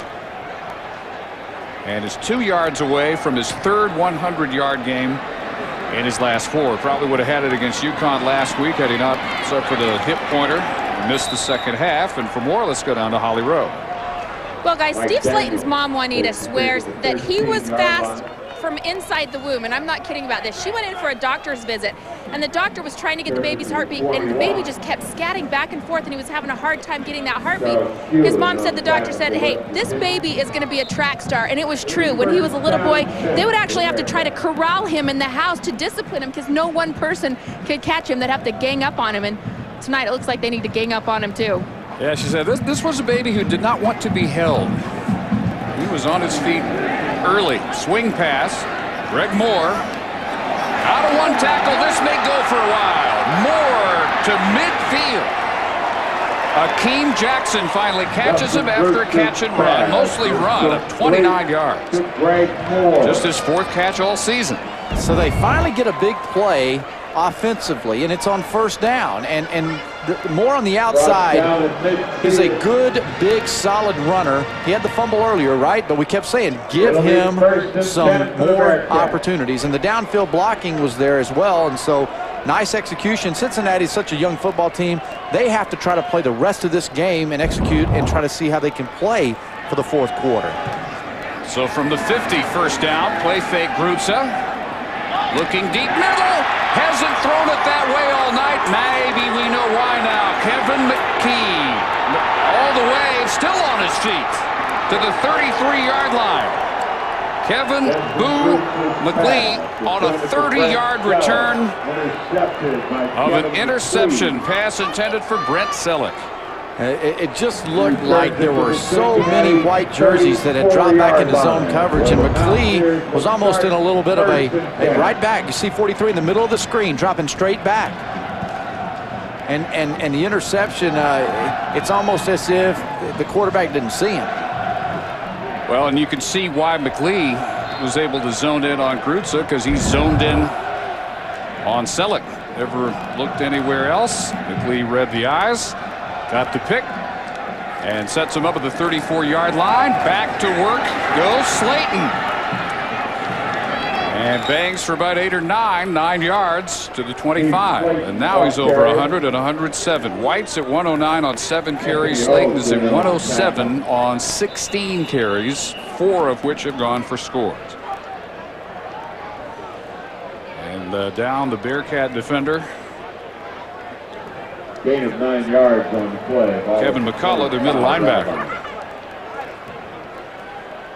who was one of the heroes in the victory at Syracuse. In fact, the Big East Defensive Player of the Week. Had the game-winning fumble return for a touchdown in the 4th quarter against the Orange. Junior college transfer from Grand Rapids Junior College from Hudson, Ohio. Kevin McCullough, a walk-on. You know, let's go back and take a look at Dustin Grutza and what he's done, and you're going to see that when the play develops, you got to take what they want to give you. You know, you got to read it and see.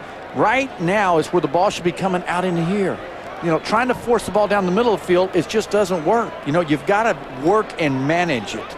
You can't force the ball down the field, and that's what Grutzel will learn when he goes into the meetings, that managing and taking and chipping away is okay. Well, attention being given to the right knee of Kevin McCullough. And we'll be able to see what happens to him here. As he brings down Steve Slayton at the 25-yard line. Better angle here. That knee just comes out and gets bent as he has to reach up and make that tackle. But the more he walks, the less he limps, so that's encouraging. Meanwhile, a 2nd and 1. Mountaineers go from the eye. And the fullback Schmidt quickly into the secondary and upended to the 14-yard line by Cedric Tolbert after a gain of 11. Unstoppable West Virginia rushing attack now at 246 yards. Gain of 9 yards. Not even halfway into the third quarter. 7 carries, 30 yards for Schmidt, the sophomore from Fairfax, Virginia. Pat White has only had to throw it 10 times. Back to Slayton and knocked at the line of scrimmage. Read well that time by Ryan Manilak, who plays as long as McCullough is out, getting attention to his knee. Manilak, one of the 10 freshmen on their 22-man defensive 2 deep. 5 of whom are true freshman starters for Cincinnati on this side of the ball. You think Slayton gets in for that 5th touchdown? Bet he's going to get a chance. And then the question is, will they leave him in if they get it to 35-0 and give him a chance to tie his own record? White will keep, and that's as well as they've defended that quarterback option tonight.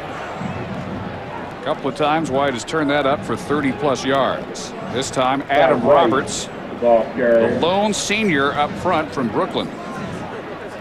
And in fact, the lone returning starter on the front 7 for the Bearcat defense. You know, as you get down the road here, Pat White, once he gets up in the line, right now, he should have pitched the football. If Slayton keeps that 5-yard relationship, those good option quarterbacks, they get up in there, they draw the secondary, and you've seen them kick it out to the outside, then it becomes a touchdown. Instead, 3rd and 8. And White back in the gun. Low snap, he handles it. And bobbled and dropped by Slayton.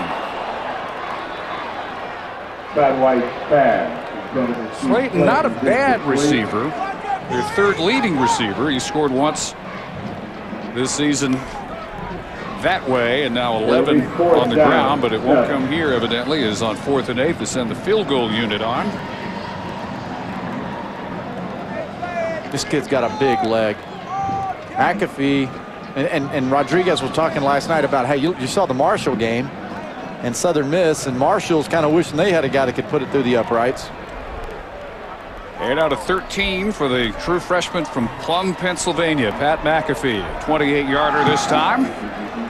And splits the uprights. So West Virginia has to settle for 3 after the interception by Kevin McLeese set it up.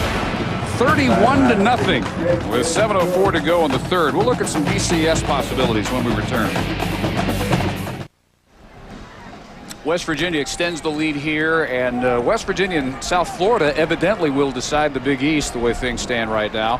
Automatic bid. The West Virginia folks expect that they will probably go to the Orange with the chance they might go to the Sugar, which moves this year because of the damage to the Superdome to the Georgia Dome in Atlanta. And as we said earlier, it's this time of year. It's time to project. It's time to have a little fun and look into the crystal ball and try and figure out who's going where. So we'll do that after Cincinnati returns this kick. It's a muddy crystal ball, though. Huh? Dominic Goodman. Hitting remains fierce. Flag down at the end of this return at the 16. 2 flags, in fact, and the second flag comes in the midst of the exchange on the West Virginia bench between the special team and the defenders coming in. During the return, illegal block in the back, number 89. Penalty is half the distance to the goal. First down. All right, so that crystal ball, you know, it might have a little mud to it, but you know what? These are the projections that we have coming from this booth, and Dave's a part of it. And I want you to take notice down there at the Sugar Bowl. I'm partially part of this. Okay. I'm going to have a big disagreement with you on one of your selections. Your former partner, Bill Curry, would be disappointed in you. USC and Texas, and then how about the Fiesta? Notre Dame and Penn State. That'd be a great matchup. Watching those two teams go at each other with the defense of Penn State against Brady Quinn and that offense. I mean, that'd be awesome. Now, Miami and West Virginia down in the Orange Bowl, the Sugar Bowl, you saw it. That's assuming Alabama gets in there. You know, and when you look at Alabama playing against an Ohio State team, I think what you see here are 2 at-large teams in Notre Dame and Ohio State that are big national programs that are good for ratings, in essence. 2 yards. So again, you're saying Alabama, which can't score on offense, haven't been able to since they lost a pro throw, gets by LSU this week, gets by Auburn, gets by probably Georgia, project ahead whoever they play in the SEC title game. If they get that far, you see them winning with such an imbalanced team. This fumble recovered at the 13 by West Virginia. Cincinnati continues to add to its own problems, and here comes another late flag after the recovery by D. McCann, the senior corner. Flag on the field.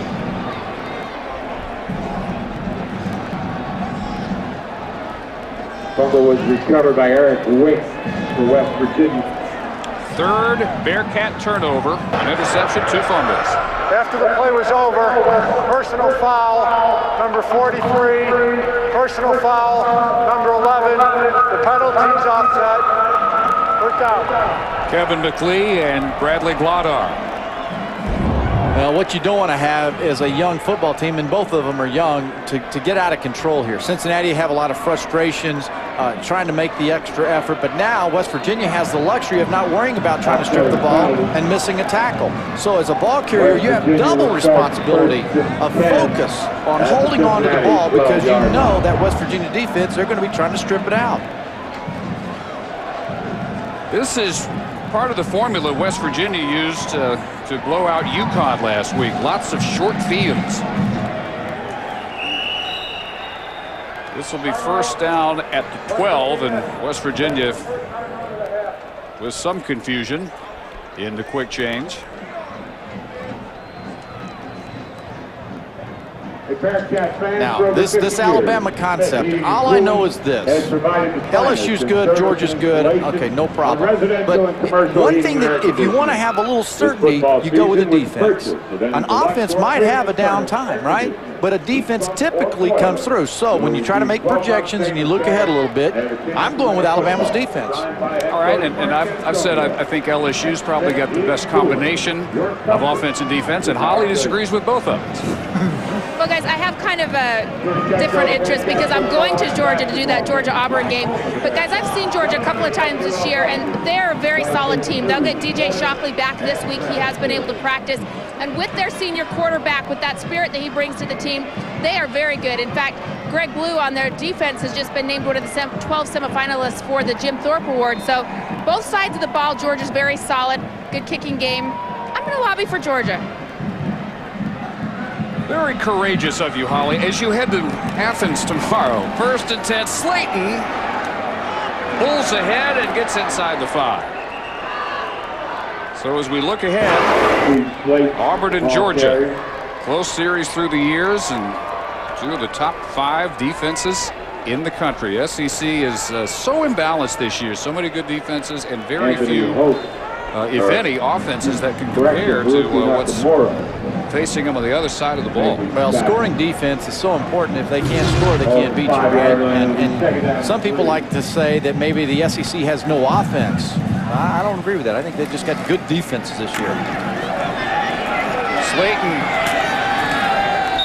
bounced off the hit, fought to get close to the line of scrimmage. 3rd 3 for the first down and 5 for the touchdown coming. Even with DJ Shockley coming back, I said a couple of weeks ago, I felt like that Georgia had a chance to lose at Florida, which they did in the cocktail party there, and to lose against Auburn. You know, they're just the continuity or the lack of. Now they played pretty darn good against Florida. They were in that game, but Auburn's a good team, no doubt about it. LSU's got Alabama in Tuscaloosa, then they've got Mississippi, and that's on the road. Then they host Arkansas. Schmidt tripped up at the 1. There's a marker at the line of scrimmage. And then LSU with the victories over Florida and Auburn. Holding is going to bring this one back. Georgia's got Auburn and Kentucky at home, and then they go to Atlanta to take on Georgia Tech. Always a fun game to watch. Holding, number 62 on the offense. 10-yard penalty from the line of scrimmage. Repeat third down. Ryan Stanchek, the left guard. From here in Cincinnati, redshirt freshman. Oh, the animation. It's not nothing, although if you just watch Rich Rodriguez, you think every game is always nothing to nothing. He coaches it that way. You know what? Flip the switch on. There's no time to turn the switch off until you're going to class or you're going to be a civilian. Right now, you got a helmet on and you're a football player. And he coaches. He's got to turn the switch on, too.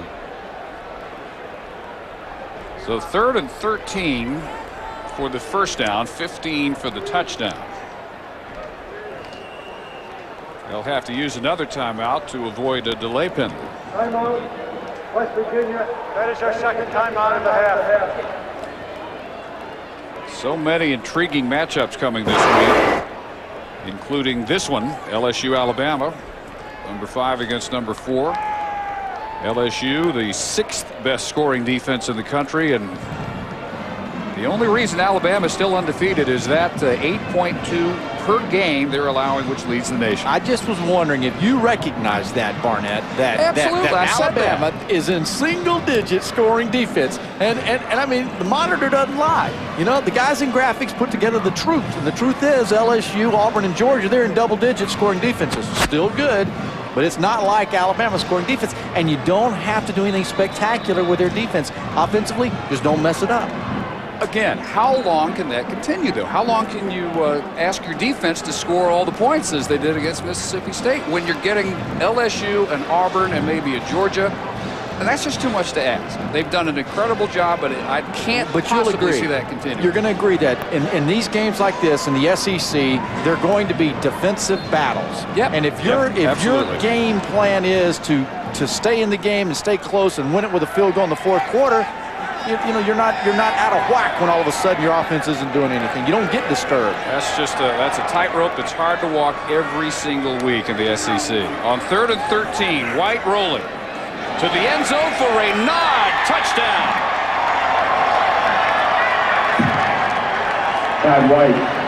So West Virginia shows they can also score through the air. Pat White to Darius Renaud, and it's 37-0. Well, I would imagine that Adam Badnarik, the backup quarterback or the co-starting quarterback, is going to get a shot here in a little bit because we've seen Pat White now a couple of weeks in a row have outstanding performances, and he's just playing with confidence, isn't he? You can just see that whether he's running an option or he's throwing the football, he has confidence. Every snap, he exudes it. Another extra point by McAfee. Pat White in just his 2nd start. Redshirt freshman from Daphne, Alabama. Gets better every series. So 38-0. West Virginia will go to 5-0 in the league, 8-1 overall. They were number 16 ranked coming in. South Florida, though, at 2-1, just one back in the loss column, and they still have a matchup out there to look forward to against West Virginia. It will be at South Florida on December 3rd, so South Florida still can say they control their own destiny just as the Mountaineers do. West Virginia has the backyard brawl Thanksgiving night, Pittsburgh coming to Morgantown, and then the game that was postponed because of the hurricane, which if everything holds will decide the Big East. When you talk about West Virginia and their remaining schedule, they have a tough game coming up when they have to deal with South Florida at South Florida. And of course, Pittsburgh, you can't discount them. You know, they're going to have their challenges, but they also are playing pretty dadgum good football right now. Short return. Tony Carvetti. Reason South Florida controls its destiny. If they win out, that will also include, obviously, a win head-to-head over West Virginia. So if they're to tie with one loss apiece, winner of that game will own the tiebreaker. If it's 3 or more, then you go to the highest-ranked team, assuming one didn't meet the other two. And here's South Florida's remaining schedule. They have a game at the Carrier Dome, and then they have Cincinnati at home. They go to UConn. Not nearly the team they were in winning 9 games in the Motor City last year. And then the showdown with West Virginia, December 3rd. South Florida has done miraculous things in less than a decade of playing football. Reversing field here is Greg Moore. Lots of running around for a loss of 5 yards.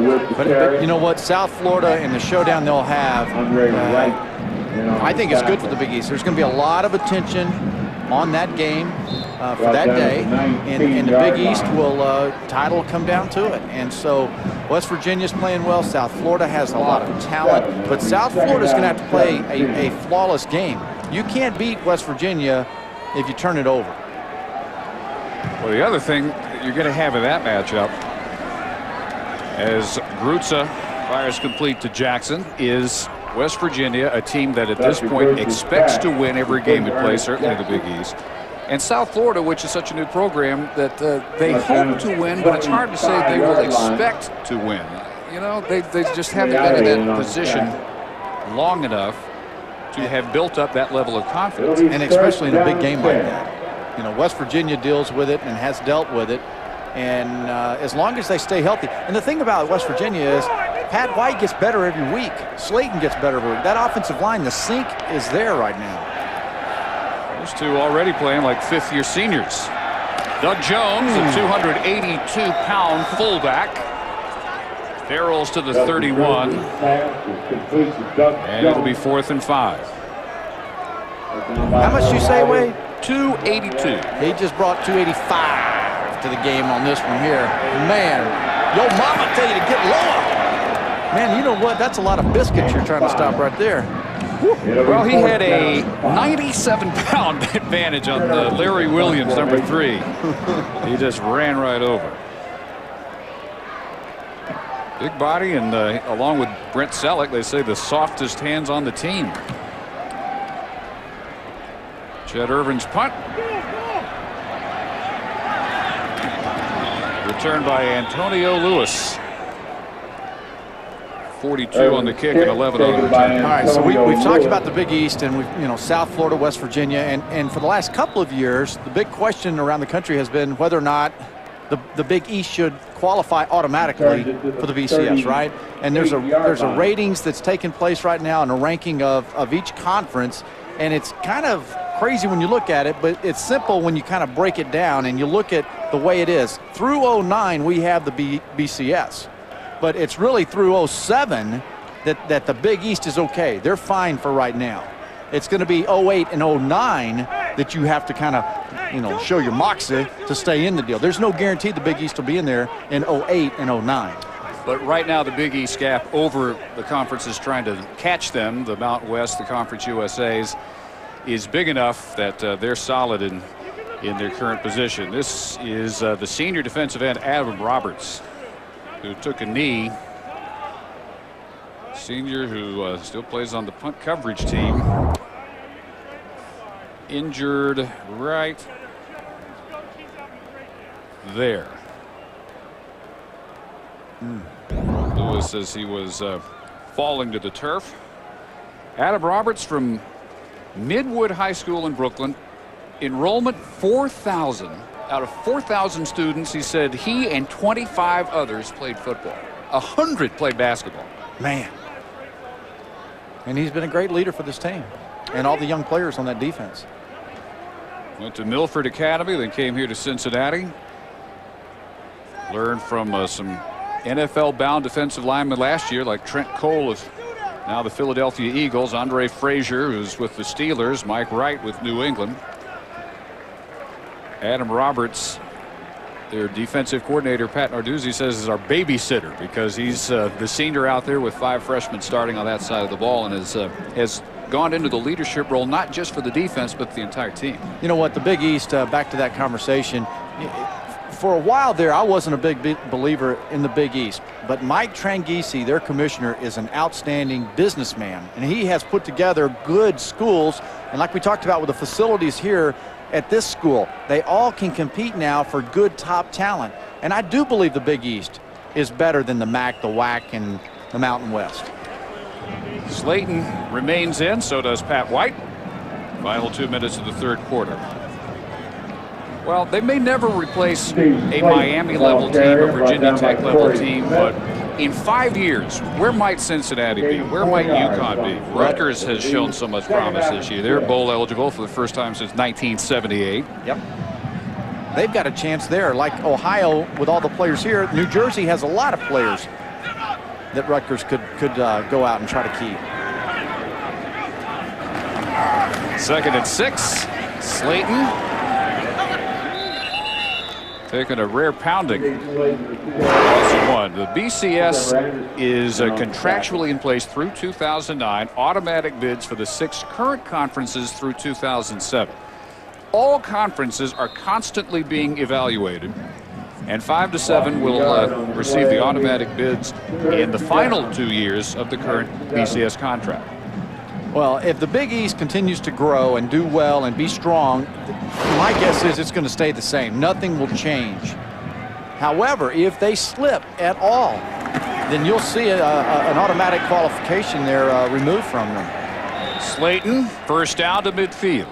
Slayton with the carry. 2 games ago, 188 yards. This gets him to 127, 22 carries. 4 touchdowns. And why is he in the game right now? You know, I guess maybe they're trying to give him through the third quarter to perhaps put some numbers up. 1st and 10 for West Virginia. That's all you could think. Up 38-0. The touchdown record would seem, Holly, fairly unlikely at this point.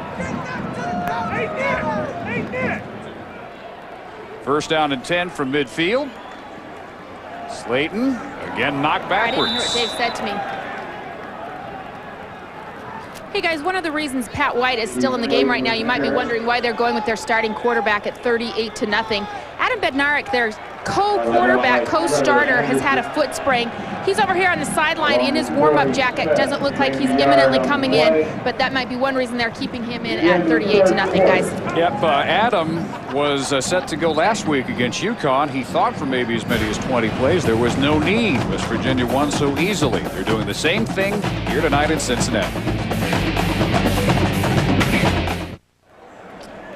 West Virginia 7 in the first, 21-0 at the half. They add 17 more in the third, and they start the fourth quarter in Bearcat territory, up 38-0.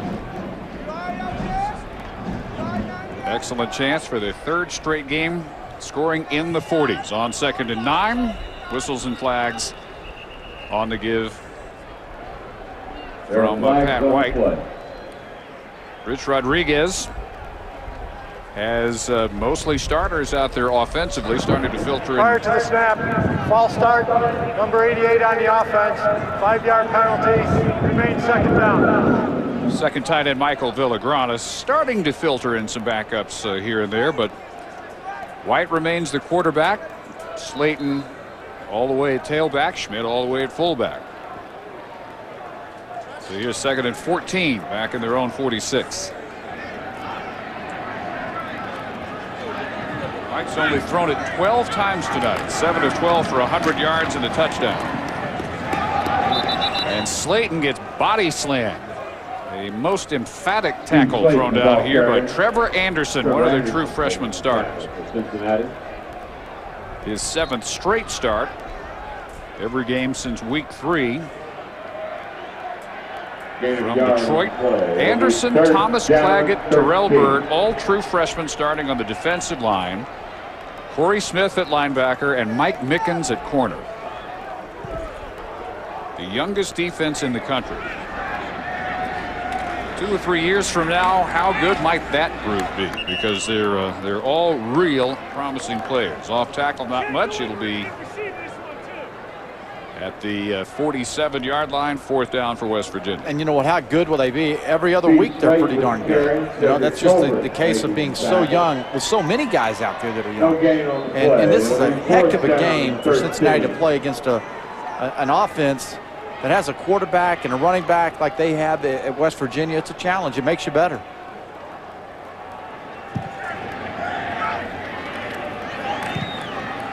Brady gets off his best-looking kick of the night. Nice. Perfectly angled out at the 12-yard line. 41 yards. 13:41 to play. 38-0 for number 16, West Virginia.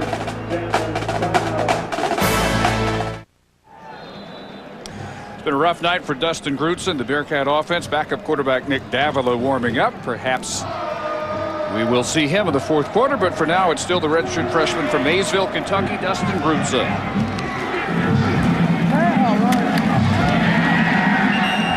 And again, West Virginia stones the run. Let's send it down to Holly. Well, I'm here with an all-time great here at Cincinnati, Gino Guidugli. Gino, you led your team to a win in the bowl game last year. Tell us what it's like for this young redshirt freshman, Dustin Grutz, out here tonight in a game like this. You know, at this point in the game, you know, a lot of the players on the team might be getting down, but they're going to look for the quarterback for leadership. And, you know, when the score is 38-0, you got to. This is the time when you build character and, you know, build the leadership skills it's going to take to get back to a bowl game. How hard is it when you're the quarterback, when you're surrounded by young guys, a lot of young faces on defense? You know, I went through the same thing my sophomore year, and, you know, it's a step-by-step process that you just got to, you know, learn to live with, and, you know, day by day, practice by practice, you're getting better. So, when you see this young quarterback after the game, what can you tell him as a guy that he's looking up to? You were an honorary captain tonight. How will you use your leadership still? You know, I tried to talk to him throughout the game, and you know, just make him aware of what I'm seeing over here as a quarterback. You know, on the sideline, seeing what I see, and you know, just maybe hipping, you know, trying to tell him what I see from the sidelines, and hopefully, you know, I can help him in any way. All right, Gino, you had some terrific days. You were also a little bit of a running quarterback, despite being a big guy. How have those skills helped you in the next level? You know, Dustin's got better feet than I do, and, you know, he's doing some things out here that I never dreamed of doing quarterback, because I like to stay in the pocket. But, you know, it's definitely going to help you. At every level you go at, speed's always, you know, the #1 thing that you can't coach anybody on. You were cut after the preseason by the Titans. You're still trying to get on with the team. What do you think you bring to the NFL if somebody's trying to look for that? You know, I think I bring toughness and leadership to an NFL team, but you know, I'm going to keep working out, and hopefully when I get my opportunity, I take advantage of it. All right, thanks very much. Gino Guidugli, great quarterback for Cincinnati. Yep, all the records here at that position for the Bearcats. Not quite the first down, so on the 4th and 1 again. Chad Irvin forced to punt. Antonio Lewis reverses field, back the other way, and still on his feet near midfield. So a 48-yard kick, brought back 18 by Lewis. 11:20 to go at Nippert Stadium. ESPN2's College Football Primetime is presented by the Nikon D50 Digital SLR. Incredible pictures made incredibly simple. And in part by Nissan, who invites you to shift the way you move through the world. Great American Ballpark, home of the Cincinnati Reds. We're a few miles north at Nippert Stadium, and Adam Bednarik, the sophomore from Bethlehem, Pennsylvania, second cousin of NFL Hall of Famer Concrete Charlie, Chuck Bednarik, new tailback as well, Pernell Williams from here in Ohio, sophomore from New Lebanon. So Bednarik in now, having had some time to nurse a sprained foot, which he suffered in the triple overtime win over Louisville. Still listed as a co-quarterback with White by Rich Rodriguez, but the last 2 weeks, Pat White really takes advantage of the opportunity he was given while Bednarik was on the mend. White tonight 7 of 12 through the air, 100 yards, a touchdown, no interceptions, and a career high on the ground, 111 yards on 8 carries. Williams will set up a 3rd and 2. Boy, in just 2 college starts, redshirt freshman Pat White, just like true freshman tailback Steve Slayton, looks like a 5th-year senior. You know, and with his running ability, that opens up, obviously, a chance for the injury, right? So having Adam Bednarik and 2 quarterbacks gives you a comfort as the head coach. And this team needs 2 quarterbacks. And Rich Rodriguez said, you know, it's hard to rotate them, you know, but as long as we keep winning, I'll put them out there. 3rd and 3, and Williams is stopped a yard shy. Steve Slayton, 25 carries, 129 yards, 4 of the 5 West Virginia touchdowns. I think it's that offensive line. West Virginia's, we've been talking a lot about Slayton. But that offensive line in West Virginia 2 weeks in a row has just, they paved the way for big runs up front. Excellent point, because both White and Slayton had their choice of holds. White would fake on the option, fake a pitch to Slayton. Next thing you know, he's 20 yards into the secondary and hadn't been touched. Slayton had that luxury time after time as well tonight. So a hand for Number Garrett. 11 on the offense, 5-yard penalty, remains 4th down. Garrett, Stanchik, Moses, Sheffy, and Justice, the offensive line for the Mountaineers. Another dominating performance by that group. Mountaineers have rushed for 278, thrown for right at 100. Big fellas, they need some love. You know, I'm glad you said their name. Well, top rushing attack in the Big East Conference. And when you have the best running game and the best running defense, that's the combination every coach would love. That's what Rich Rodriguez has this year. So Bednarik in his first series sees a 3 and out. Phil Brady has put on a pretty good clinic of positional punting, preventing any chance of returns by Cincinnati. This one killed at the 12. 9:07 remaining, a 36-yarder, 38-0 Mountaineers.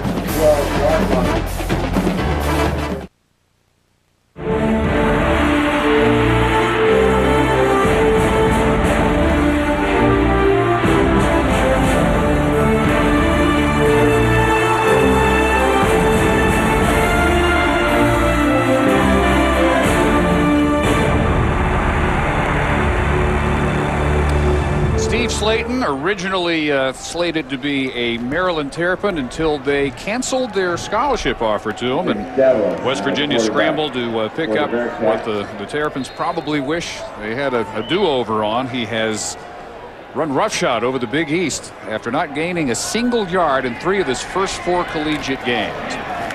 New quarterback in for Cincinnati. This is Nick Davila, junior transfer from Altaloma, California, Chaffee Junior College. He sees action for the 5th time this year after Dustin Brutza. It's 15 of 21, mostly for very short yardage, 110 yards and an interception. You got papers blowing everywhere. Put some paperweights on that. It's a windy night up here.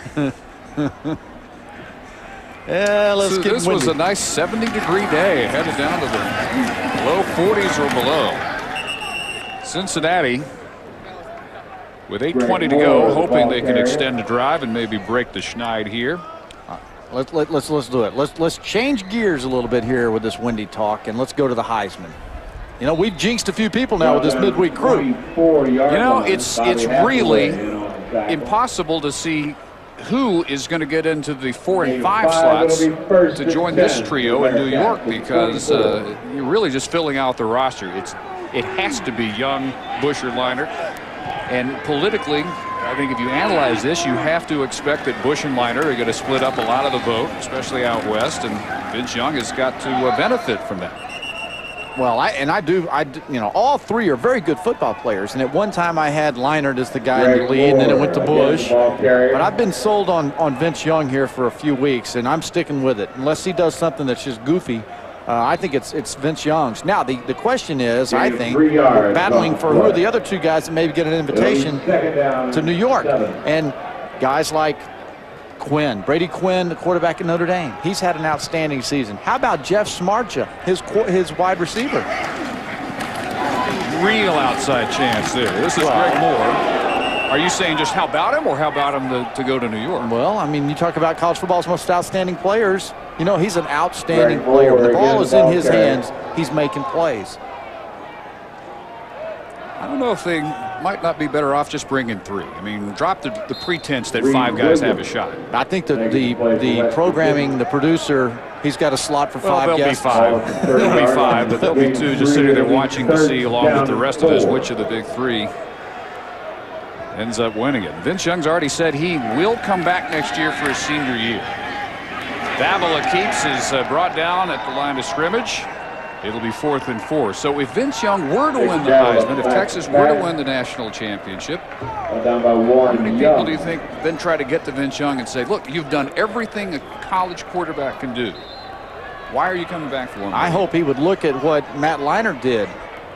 You know, and if you're a quarterback, I'm of the opinion you stay in school and get as many snaps and reads as you can get as a quarterback. You're not going to, if you get hurt, it's just the way it is. You know what? How many times do you see somebody get hurt where it's a career-ending injury? A quarterback. And insurance. Yeah, get you an insurance policy. Policies are so commonplace now.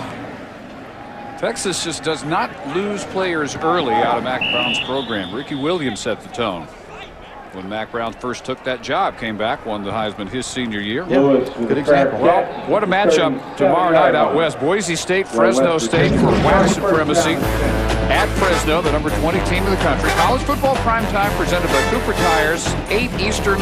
ESPN HD will have it in high definition. Coverage begins at 7:30, 4:30 Pacific with College Game Day. Outstanding quarterbacks, Jared Abramski, Paul Penninger head-to-head. But that seems like a long time ago when we did Boise and Fresno. This season has flown by.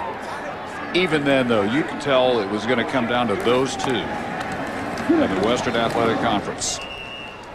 Second series for Adam Bednarik at quarterback, Pernell Williams at tailback. West Virginia. All right, let's stay on the tour here. We just hit the Heisman bus. Now let's jump off and let's go talk a little Big Ten football. You're talking about a storyline. Joe Paterno and staying the course, and all of the talk and all of the questioning about his ability to bring his team back. And here's Penn State heading towards a Big Ten title. No contest last week in their showdown with Wisconsin. To the air. Vaughn Rivers finds a cutback angle and has a first down in Cincinnati territory. The Big Ten's spot in the BCS. You got the All-State BCS standings there, and you got Penn State at number 5, second-ranked team with a loss, and then you got Ohio State with 2 losses at number 8. You know, look at Virginia Tech sitting in there at number 6. I think there's a chance if LSU were to win out to go up and bypass Virginia Tech. But you've already said that's not going to happen. Alabama's going to beat LSU, and so much for that. Now, you're not backing off. But no, now's the time for me to start, couching it and put some, waffling. Backing off. Pernell Williams. But the Big Ten, it's one of those conferences this year where you've really never known which team was going to show up. There's a lot of balance up there. Penn State's young guys have come out and they've made some plays. Their defense is excellent. Ohio State's a good football team. How about Robinson maybe outside shot for that trip to New York? No. Nope. No. Well, who's done more for his program than him or Jeff Smartja? We were talking about Notre Dame. Williams bounces off the pile. And every Mountaineer continues to play the way Rich Rodriguez continues to coach, as if it were nothing to nothing down to Holly. Well, guys, you're talking about Penn State and their resurgence in the Big Ten this year. I had a chance to do that Penn State-Ohio State game, and after the game I asked Joe Paterno, does a win like this mean Penn State's back? And he had a very interesting answer. He said, Holly, I'm not sure we ever left. He really thought all these years that they were down, that they had good football players, they just had to put it together. And this year they've finally done it. Penn State, he thinks, never went anywhere. And I think that was the same interview, Holly, where you asked him about vindication or whatever, and he said, I don't ever have to, qualify myself to anybody, fans or media. Jopa's a little bit beyond playing that game at this point. Yeah, but they were gone, Holly. I do feel like Penn State was gone, off the radar, and this was a humongous turnaround for Joe Paterno and his football team, and the recruits that he's been able to bring in there and the way he's coached them up, I admire him. Timeout call with 3:01 to go by Cincinnati. And you know what? And I was one of those that was also in Joe Paterno's camp. I never said that Joe Paterno should leave. I always said he has earned the right to stay and decide when he leaves. However, now that he's doing what he's doing and the success he's having, you kind of think, okay, Joe, you're back on top. Maybe take a bus ride and go on. No one thought anybody could coach into his 70s the way Jopa has. His 80s?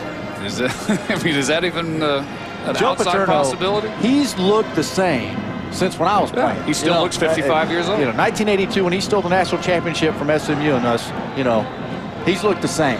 He's got the same wardrobe, same walk, same pair of glasses on. His style has changed a little bit. His coaching staff, I'll tell you what really impressed me this year. Joe Paterno allowed his entire staff to go spend a full week with the University of Texas and their coaching staff, and they talked football. To me, that's sharing ideas. That's changing with time, and that says a whole lot. There are a lot of coaches out there who can't change. They don't want to change. They think their system is the way. You have to be willing to listen and learn, or you're going backwards. After the timeout, 4th and 2. Bill Brady. Another chance to pin the Bearcats deep. They have lived on this end of the field.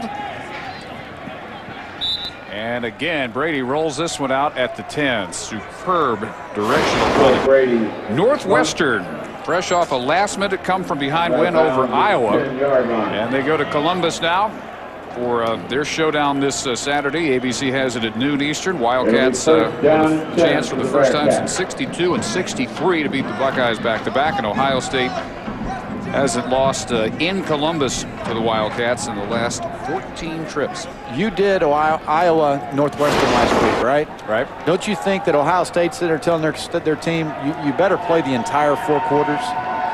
If there was ever a complacent Buckeye bone on that roster, if they saw the last 4 minutes of the Wildcats and the Hawkeyes, that should no longer be a worry. Daniels takes it out of bounds, stops the clock.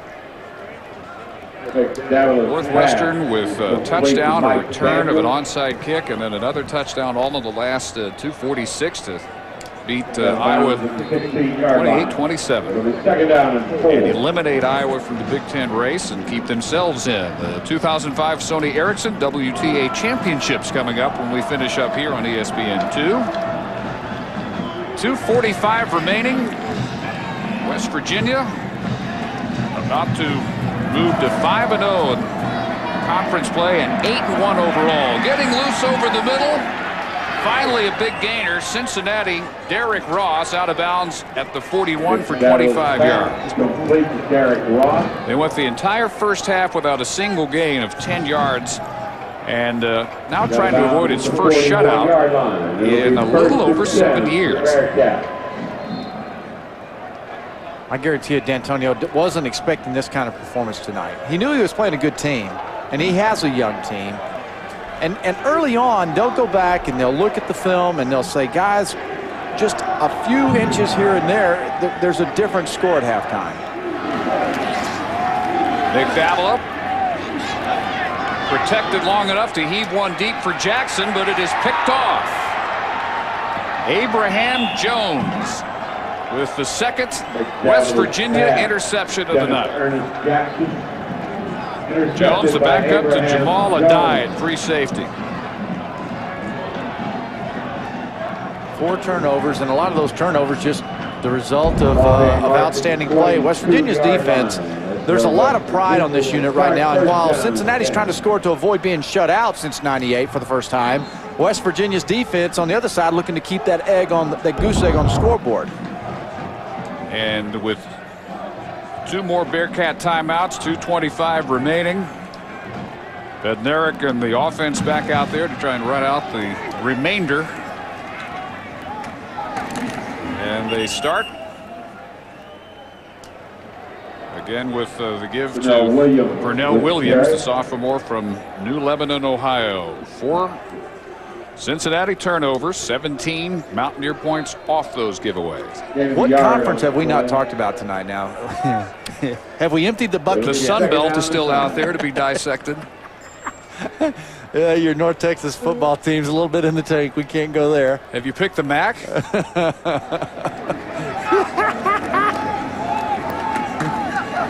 Williams for a couple. The fun thing about watching both these teams is projecting ahead, because you don't have to say in 2 years they're going to be good. In 2 weeks they're going to be a lot better than they are right now, because they're a lot better than they were 2 games ago. Both these teams. Cincinnati hasn't really shown it tonight because West Virginia is so far ahead of them in their talent base and their experience, even though they've got so much youth at key positions like quarterback and tailback. They're not out there starting 5 freshmen on defense, as Cincinnati continues to do. But Cincinnati, by the end of this year, and once they get if they get a bowl and all those extra practice sessions leading into the postseason, even if they don't, Mark D'Antonio's got a base set now, and he's got so many young players with so many snaps that it's almost hard to still be calling them true freshmen now 9 games into their season. Yeah, before this runs out, you mind if I leave you with this thought? What happens if, and it's very possible, USC loses, Texas loses to a good, solid Kansas defense, or in the Big 12 championship. Very possible? Could happen. That very possible? Well, it could. Hang with me here. We're working on something. Almost impossible. Well, see, I'm just trying to give you some thought. And Alabama loses, which you think they're going to have happen. Now, which once-beaten teams deserve a shot to play in the BCS championship game? You have officially emptied your bag. I've saved the bucket, baby. I just threw it out the window. 0.1% chance of both of those happening. USC could lose. Texas could lose. Colorado, it is an eerie resemblance to Texas and Colorado several years ago. Mac Brown thought he had it done. They whipped Colorado. That's a different discussion. You're talking about this week, I thought. Can they both lose this week? No, not this week. Before it's all over with. Yeah, that's more worth discussion. So now it's come back up as... Now it's an outside possibility. Oh, okay. I'm glad you're back in the race.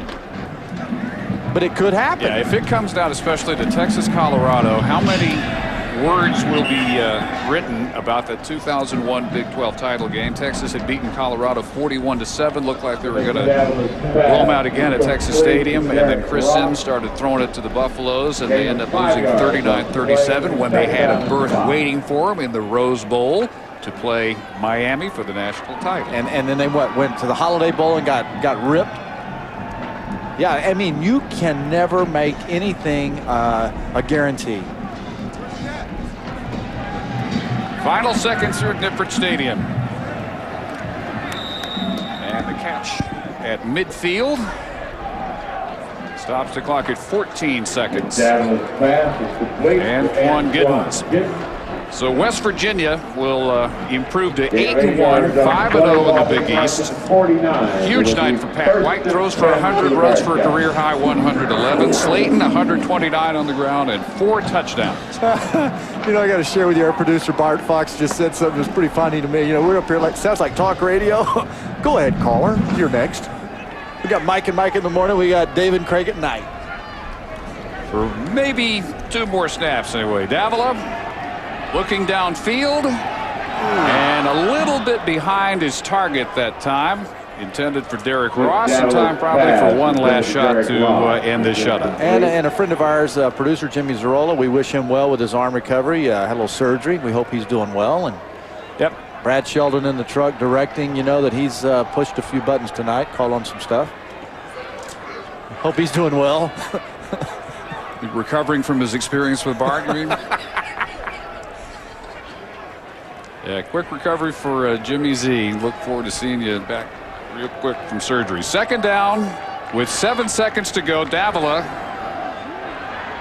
will throw the Hail Mary. And at the 5-yard line, it is caught on the final play of the game. So West Virginia shuts out Cincinnati behind Pat White and Steve Slayton, 38-0. This has been a presentation of ESPN, the worldwide leader in sports. For Craig James and Holly Rowe, Dave Barnett, back to